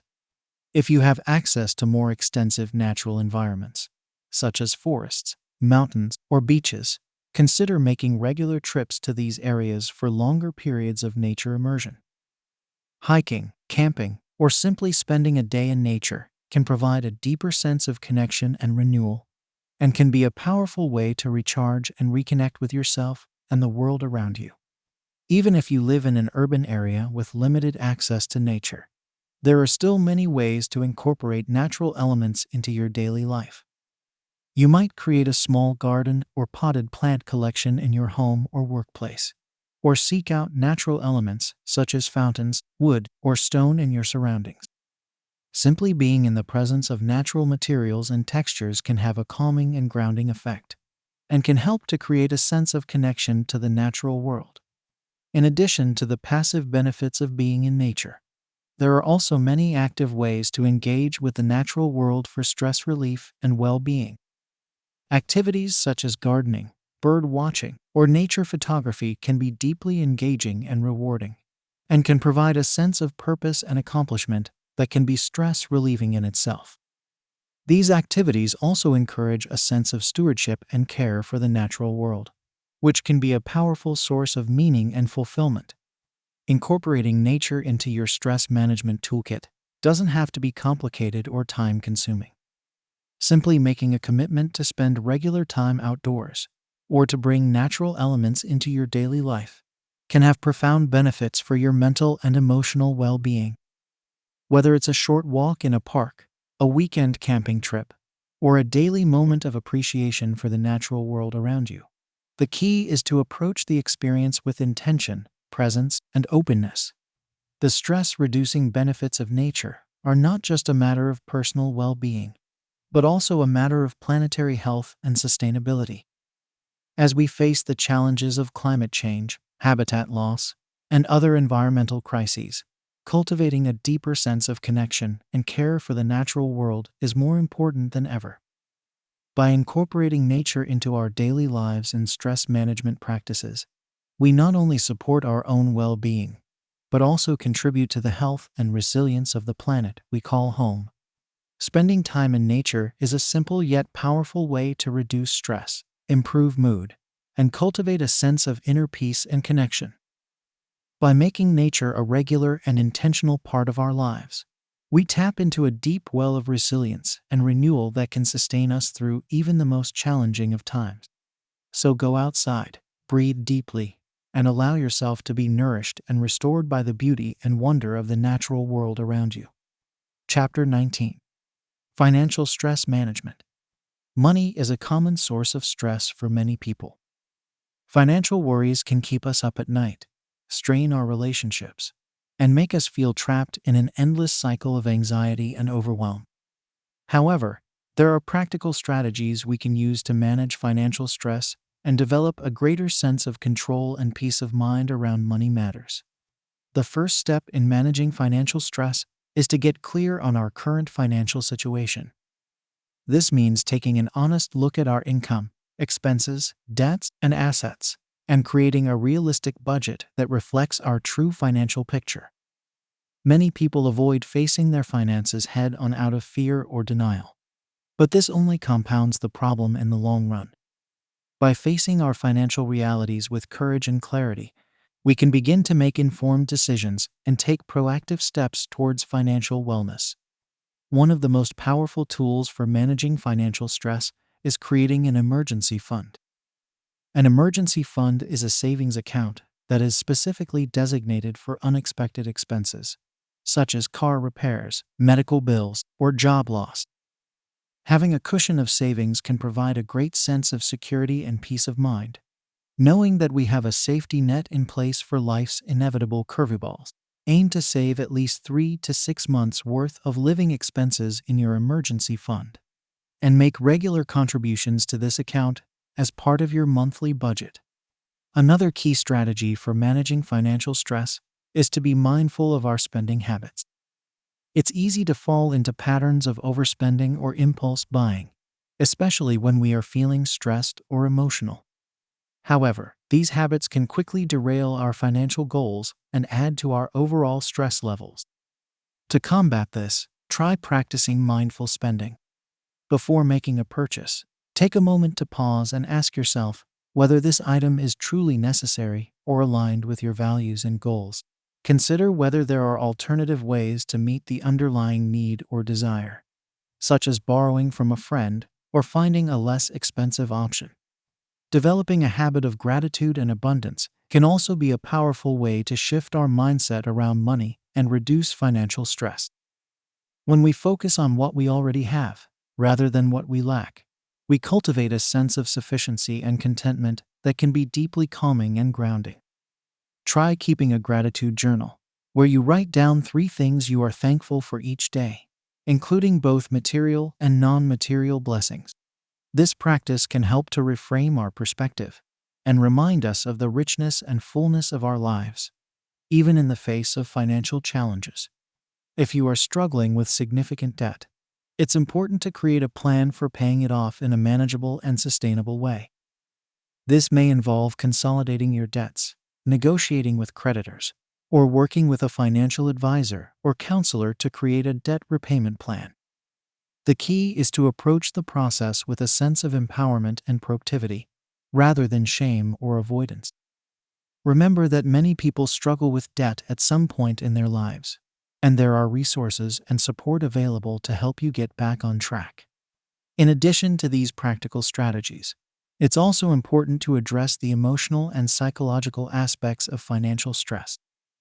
Many people carry deep-seated beliefs and attitudes about money that can contribute to stress and anxiety. These might include beliefs about scarcity, unworthiness, or the idea that money is the root of all evil. By examining and challenging these beliefs, we can begin to develop a more neutral and empowered relationship with money. This may involve working with a therapist or financial coach, or engaging in self-reflection and personal growth work around money and self-worth. It's also important to be mindful of the social and cultural influences that can contribute to financial stress. We live in a society that often equates success and happiness with material wealth and consumption, and this pressure can be incredibly stressful and overwhelming. Remember that true happiness and fulfillment come from living in alignment with our values and priorities, not from keeping up with the Joneses. By staying true to ourselves and focusing on what truly matters most to us, we can develop a greater sense of financial peace and contentment. Managing financial stress is an ongoing process that requires patience, persistence, and self-compassion. There will likely be setbacks and challenges along the way, but by staying committed to our financial goals and values, we can weather these storms with resilience and grace. The key is to approach the process with a spirit of curiosity, openness, and willingness to learn and grow. With time and practice, we can develop a more healthy and empowered relationship with money and find greater peace and security in our financial lives. Money is a complex and emotionally charged topic, but by approaching it with mindfulness, proactivity, and self-compassion, we can reduce financial stress and cultivate a greater sense of abundance and peace. Whether it's creating a budget, building an emergency fund, or examining our beliefs and attitudes around money, every small step we take towards financial wellness is a step towards greater resilience and freedom. So take a deep breath, trust in your own resourcefulness and strength, and know that you have the power to create a financial life that is aligned with your deepest values and dreams. Chapter 20. Work-Life Balance. Achieving a healthy work-life balance can feel like an elusive goal. With the constant demands of work, family, and personal responsibilities, it's easy to feel like we are constantly juggling too many balls and never quite achieving a sense of equilibrium. However, finding a sustainable balance between our professional and personal lives is essential for our mental, emotional, and physical well-being, as well as our overall life satisfaction and success. One of the biggest challenges to achieving work-life balance is the blurring of boundaries between work and home life. With the advent of technology and remote work, it can be increasingly difficult to separate our professional and personal spheres. We may find ourselves checking work emails late at night, taking calls on the weekends, or feeling like we are always on and available to our colleagues and clients. This constant connectivity can lead to burnout, stress, and a sense of never truly being able to relax or unplug. To combat this, It's important to set clear boundaries around work and personal time. This may involve establishing specific work hours and sticking to them as much as possible, even if you work from home. It may also mean learning to say no to non-essential work tasks or requests, and prioritizing your own self-care and personal life. Communicating your boundaries clearly and respectfully to your colleagues and supervisors can also help to create a culture of respect for work-life balance in your workplace. In addition to setting boundaries, it's also important to be intentional about how we spend our time outside of work. Many of us fall into the trap of using our free time to simply recover from work stress, rather than actively pursuing activities and relationships that bring us joy and fulfillment. To achieve a true sense of balance, we need to prioritize our personal lives just as much as our professional ones.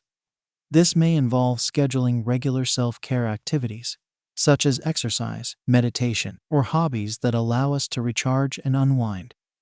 It may also mean making time for the people and relationships that matter most to us, whether that's spending quality time with family and friends, volunteering for a cause we care about, or pursuing personal growth and learning opportunities. One practical strategy for improving work-life balance is to create a weekly or daily schedule that includes both work and personal activities. This can help us to be more intentional and proactive about how we spend our time, rather than simply reacting to the demands of the moment. It can also help us to identify areas where we may be overcommitting or underinvesting, and make adjustments accordingly. Another important aspect of work-life balance is learning to let go of perfectionism and the need to control every aspect of our lives. Many of us put immense pressure on ourselves to excel in every area of life, from our careers to our relationships to our personal interests. However, this pursuit of perfection can be exhausting and unsustainable, and can actually undermine our overall well-being and success. Instead, we need to learn to embrace imperfection and be more flexible and adaptable in our approach to life. This may mean learning to delegate tasks and responsibilities, both at work and at home, and trusting others to handle things in their own way. It may also mean learning to let go of the need to have everything planned and figured out, and being open to new opportunities and experiences as they arise. Achieving work-life balance is not a one-time event, but an ongoing process that requires regular reflection, adjustment, and recommitment. It's important to regularly check in with ourselves and assess how well we are balancing our various responsibilities and priorities. This may involve seeking feedback from others, such as family members or colleagues, or simply taking time for self-reflection and introspection. It's also important to recognize that work-life balance may look different at different stages of our lives and careers. What works for us in our 20s may not be sustainable or fulfilling in our 40s or 50s, and vice versa. Being open to change and willing to adapt our approach as needed can help us to maintain a sense of balance and well-being over the long term. Achieving work-life balance requires a combination of practical strategies, mindset shifts, and a willingness to prioritize our own well-being and happiness. It may not always be easy, and there may be times when we feel like we are falling short or struggling to keep all the balls in the air. However, by staying committed to our values and priorities, seeking support when needed, and being kind and compassionate with ourselves along the way, we can create a life that feels truly balanced, fulfilling, and joyful. Work-life balance is not a destination, but a lifelong practice that requires ongoing attention, intention, and care. By making it a priority and approaching it with creativity, flexibility, and self-compassion, we can create a life that honors all aspects of who we are and allows us to thrive both personally and professionally. So take a deep breath, trust in your own wisdom and resilience, and know that you have the power to create a life that works for you, one day and one choice at a time. Chapter 21. Resilience Training. Resilience is the ability to bounce back from adversity, adapt to change, and thrive in the face of challenges. It's a critical skill for managing stress and maintaining well-being in today's fast-paced and unpredictable world. While some people may seem naturally more resilient than others, the truth is that resilience is a skill that can be learned and strengthened over time. By engaging in regular resilience training, we can develop the mental, emotional, and behavioral strategies needed to navigate life's ups and downs with greater ease and equanimity. One of the key components of resilience training is developing a growth mindset. A growth mindset is the belief that our abilities and traits are not fixed, but can be developed and improved through effort and learning.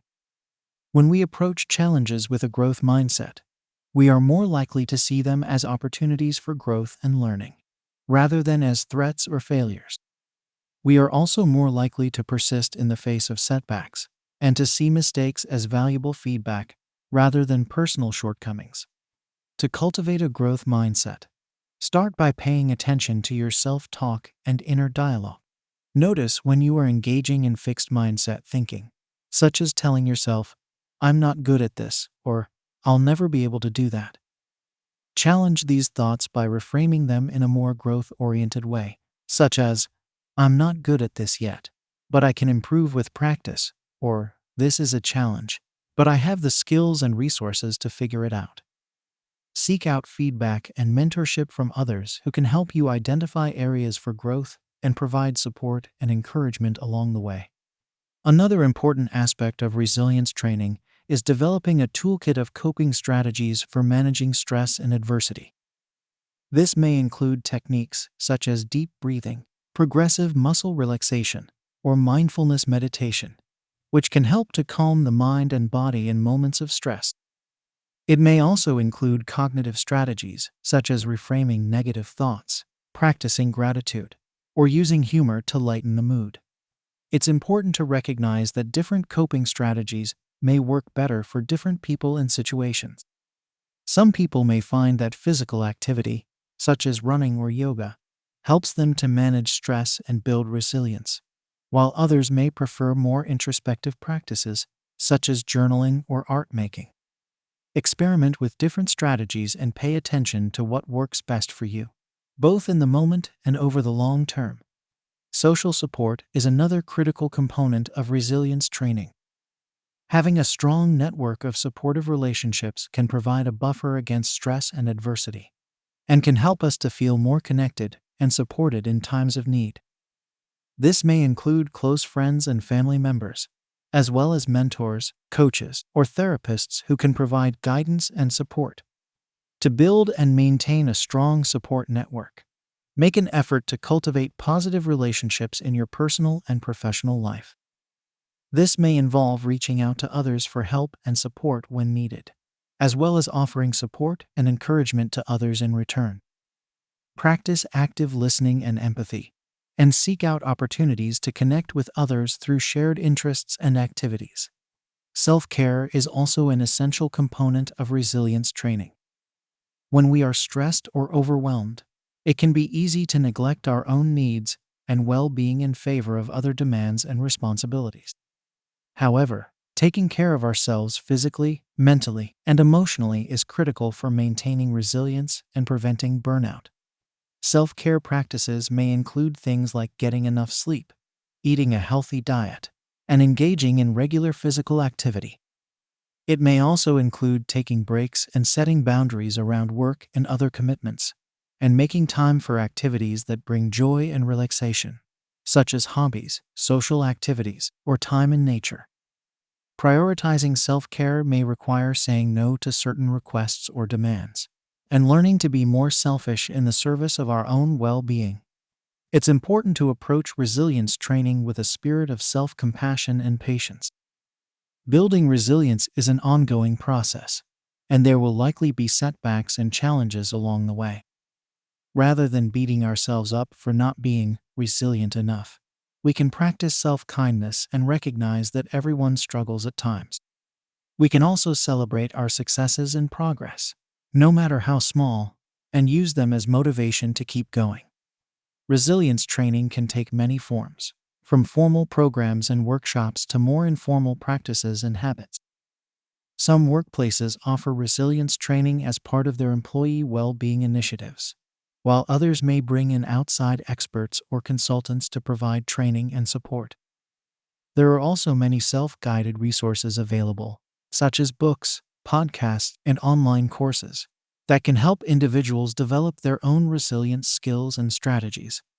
No matter what form it takes, the goal of resilience training is to help individuals develop the mental, emotional, and behavioral strategies needed to adapt to change, bounce back from setbacks, and thrive in the face of challenges.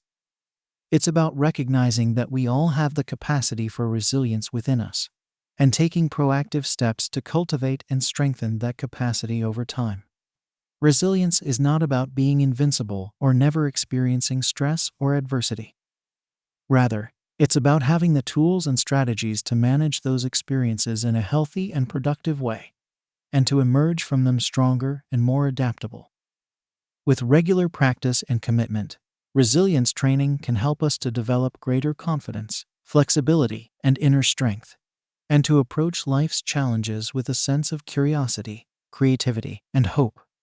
Life will always have its ups and downs, but by investing in our own resilience, we can develop the skills and mindset needed to weather any storm and emerge on the other side with greater wisdom, compassion, and strength. Resilience training is a powerful tool for personal and professional growth, and one that can benefit us all in countless ways. So why not start today and see where your own resilience training takes you? Chapter 22: Stress Management in Relationships.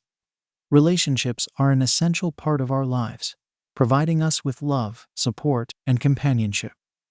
However, they can also be a significant source of stress, especially when conflicts arise or communication breaks down. Learning how to manage stress in our relationships is crucial for maintaining healthy, happy connections with the people we care about most. One of the most important skills for managing stress in relationships is effective communication. When we are able to express our thoughts, feelings, and needs clearly and respectfully, we are more likely to be heard and understood by our partners. This means using I statements to express our own experiences, rather than making accusations or generalizations about the other person. It also means being willing to listen actively and empathetically to our partner's perspective, even if we disagree. Active listening involves giving our full attention to the other person, without interrupting, judging, or planning our response. It means seeking to understand their point of view, even if it differs from our own. When we practice active listening, we show our partner that we value their thoughts and feelings, and that we are committed to finding a solution that works for both of us. Of course, even with the best communication skills, conflicts and disagreements are inevitable in any relationship. When these situations arise, it's important to approach them with a spirit of collaboration and compromise, rather than competition or defensiveness. This means being willing to take responsibility for our own actions and emotions, rather than blaming or criticizing our partner. It also means being open to finding creative solutions that meet both of our needs, rather than insisting on getting our own way. One practical strategy for managing conflict in relationships is to set aside dedicated time to discuss important issues or concerns. This might involve scheduling a weekly check-in or State of the Union conversation, where both partners have the opportunity to share their thoughts and feelings in a safe and structured way. During these conversations, it's important to focus on the present moment and the specific issue at hand, rather than bringing up past grievances or unrelated problems. Another important aspect of stress management in relationships is setting healthy boundaries. Boundaries are the limits we set for ourselves and others, defining what we will and will not tolerate in our interactions. When we have clear, consistent boundaries, we are better able to protect our own well-being and maintain a sense of autonomy and respect within the relationship. Setting boundaries might involve saying no to unreasonable requests or demands, or communicating our own needs and preferences clearly and assertively. It might also mean taking time for ourselves when we need it, whether that means pursuing our own hobbies and interests or simply taking a break from the relationship to recharge and reflect. It's important to recognize that stress in relationships is often a two-way street. Just as our own stress levels can impact our interactions with our partner, their stress can also spill over into the relationship. When this happens, it's important to approach the situation with empathy and understanding, rather than judgment or criticism. This might involve offering practical support and assistance when our partner is going through a challenging time, such as taking on extra household responsibilities or simply being a listening ear. It might also mean encouraging our partner to prioritize their own self-care and stress management, and being willing to make accommodations or compromises to support their well-being. Of course, there may be times when the stress in a relationship becomes too much to handle on our own. In these cases, seeking outside support from a therapist, counselor, or other professional can be incredibly helpful. A trained third party can provide a neutral, objective perspective on the situation and can offer tools and strategies for improving communication, resolving conflicts, and building a stronger, more resilient relationship. It's important to approach stress management in relationships as an ongoing process rather than a one-time fix.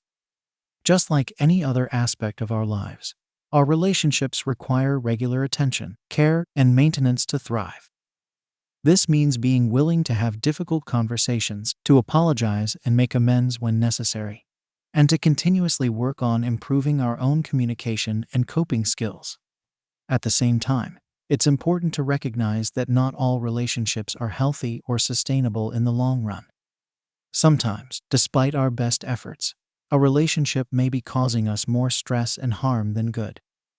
In these cases, it may be necessary to set firmer boundaries, to take a break from the relationship, or even to end it altogether. While this can be a painful and difficult decision, prioritizing our own well-being and happiness is always a valid and important choice. Managing stress in relationships requires a combination of effective communication, healthy boundaries, empathy, and a willingness to seek outside support when needed. It means approaching conflicts and challenges with a spirit of collaboration and compromise, rather than competition or defensiveness.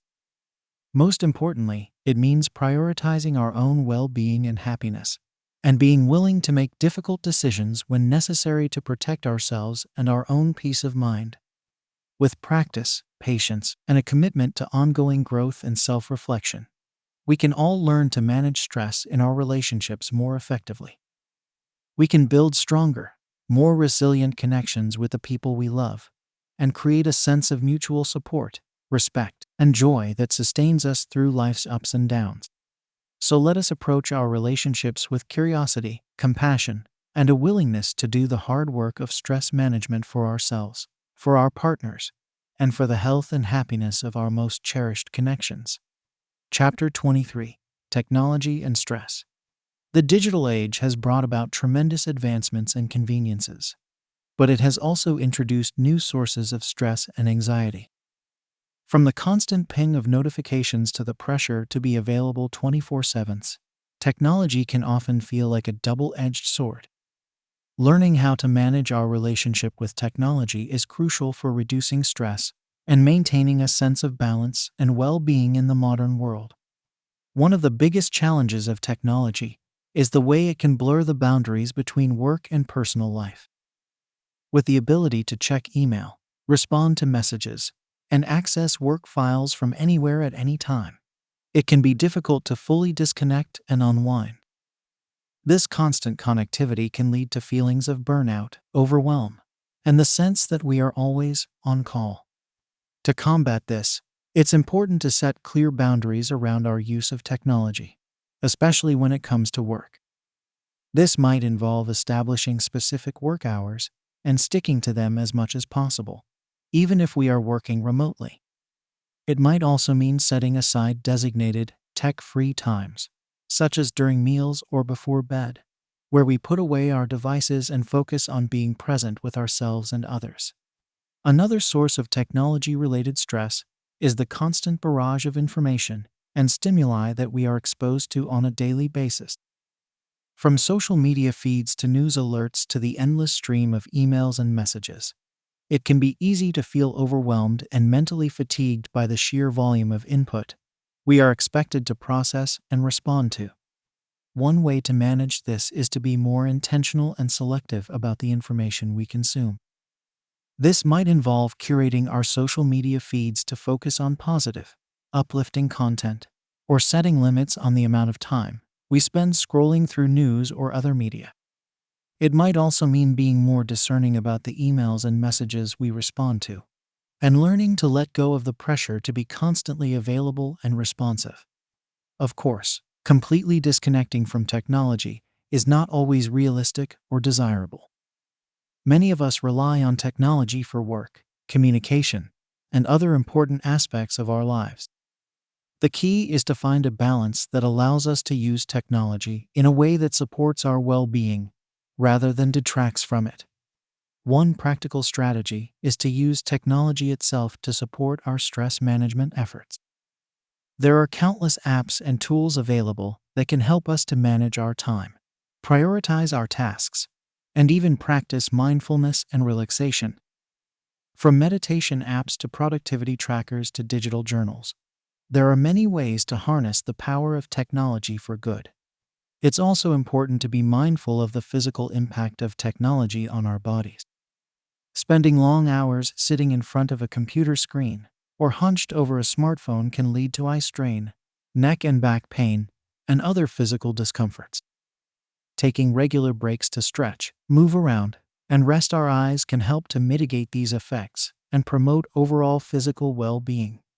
Another way to manage technology-related stress is to be more intentional about the role that technology plays in our relationships.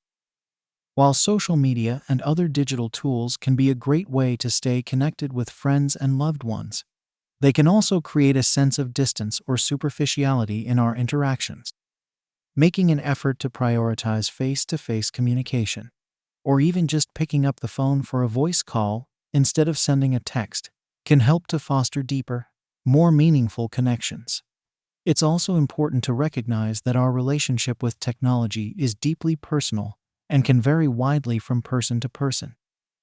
What feels stressful or overwhelming to one person may feel manageable or even enjoyable to another. The key is to be honest with ourselves about our own needs, preferences, and boundaries, and to communicate those clearly to others. This might involve setting expectations with colleagues or clients about our availability outside of work hours, or being upfront with friends and family about our need for tech-free time. It might also mean being willing to experiment with different strategies and tools until we find what works best for us. Managing stress in the digital age requires a combination of intentionality, boundary setting, and self-awareness. It means being proactive about how we use technology, rather than letting it use us. It means prioritizing our own well-being and the quality of our relationships, even in the face of constant distractions and demands. With practice and commitment, we can learn to navigate the challenges of technology and find a sense of balance and peace in the digital world. We can use technology as a tool to support our goals and values, rather than letting it control us. Most importantly, we can cultivate a sense of presence, purpose, and connection that transcends the limits of any device or platform. The relationship between technology and stress is complex and ever-evolving. But by staying grounded in our own needs and values, we can find a way to thrive in the digital age. So let us approach technology with curiosity, intentionality, and a commitment to our own well-being, one mindful click, swipe, or scroll at a time. Chapter 24. Maintaining a stress-proof lifestyle. Throughout this book, we have explored a wide range of strategies and techniques for managing stress and building resilience in the face of life's challenges. From mindfulness and self-care to effective communication and boundary setting, we have covered a lot of ground in our quest for greater peace, balance, and well-being. However, truly stress-proofing our lives requires more than just a collection of isolated techniques or quick fixes. It requires a fundamental shift in the way we approach our daily lives and prioritize our own well-being. This means making stress management a non-negotiable part of our daily routine, rather than something we only turn to in times of crisis or overwhelm. It means being proactive about our mental, emotional, and physical health, and taking consistent action to support our own resilience and growth. Most importantly, it means adopting a mindset of self-compassion, flexibility, and adaptability in the face of life's inevitable ups and downs. One of the key components of maintaining a stress-proof lifestyle is creating a daily routine that supports our well-being. This might involve incorporating regular practices like meditation, exercise, or journaling into our morning or evening routines. It might mean setting aside dedicated time for hobbies, socializing, or simply relaxing and recharging. The specific components of our routine will vary depending on our individual needs and preferences. But the key is to make self-care a consistent and prioritized part of our daily lives. Another important aspect of stress-proofing our lifestyle is learning to set and maintain healthy boundaries. This means being clear about our own needs, limits, and values, and communicating those clearly to others. It means learning to say no to requests or demands that don't align with our priorities or well-being, and being willing to protect our own time, energy, and resources.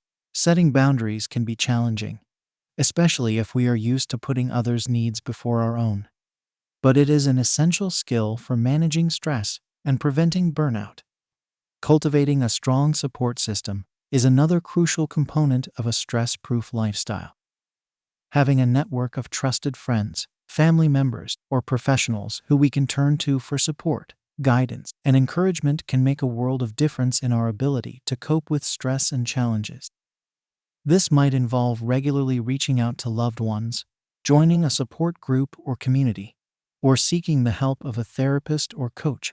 Building and maintaining these connections takes time and effort, but the benefits for our mental and emotional well-being are immeasurable. Of course, even with the best intentions and practices in place, life will always have its stresses and challenges. The key to stress-proofing our lifestyle is not to eliminate stress altogether, but rather to develop the skills and resilience needed to navigate those challenges with grace and adaptability. This means being willing to adjust our routines and strategies as needed, and being open to new approaches and perspectives when our old ways of coping are no longer serving us. It also means practicing self-compassion and forgiveness when we inevitably stumble or fall short of our own expectations. Stress-proofing our lifestyle is not about achieving perfection or never experiencing stress again. It's about developing a more balanced, nurturing, and sustainable way of living that allows us to show up as our best selves, even in the face of life's challenges. This requires a willingness to let go of old patterns and beliefs that may be holding us back, and to embrace new ways of thinking and being that support our growth and well-being. It means being patient and persistent in our efforts, and trusting that small, consistent actions can lead to big changes over time. Most importantly, it means believing in our own worth and potential, and being willing to invest in ourselves and our own happiness. Maintaining a stress-proof lifestyle is a lifelong practice that requires ongoing commitment, self-reflection, and growth. It's not about reaching a destination or achieving a particular outcome, but rather about cultivating a way of being that allows us to thrive and flourish, no matter what life throws our way.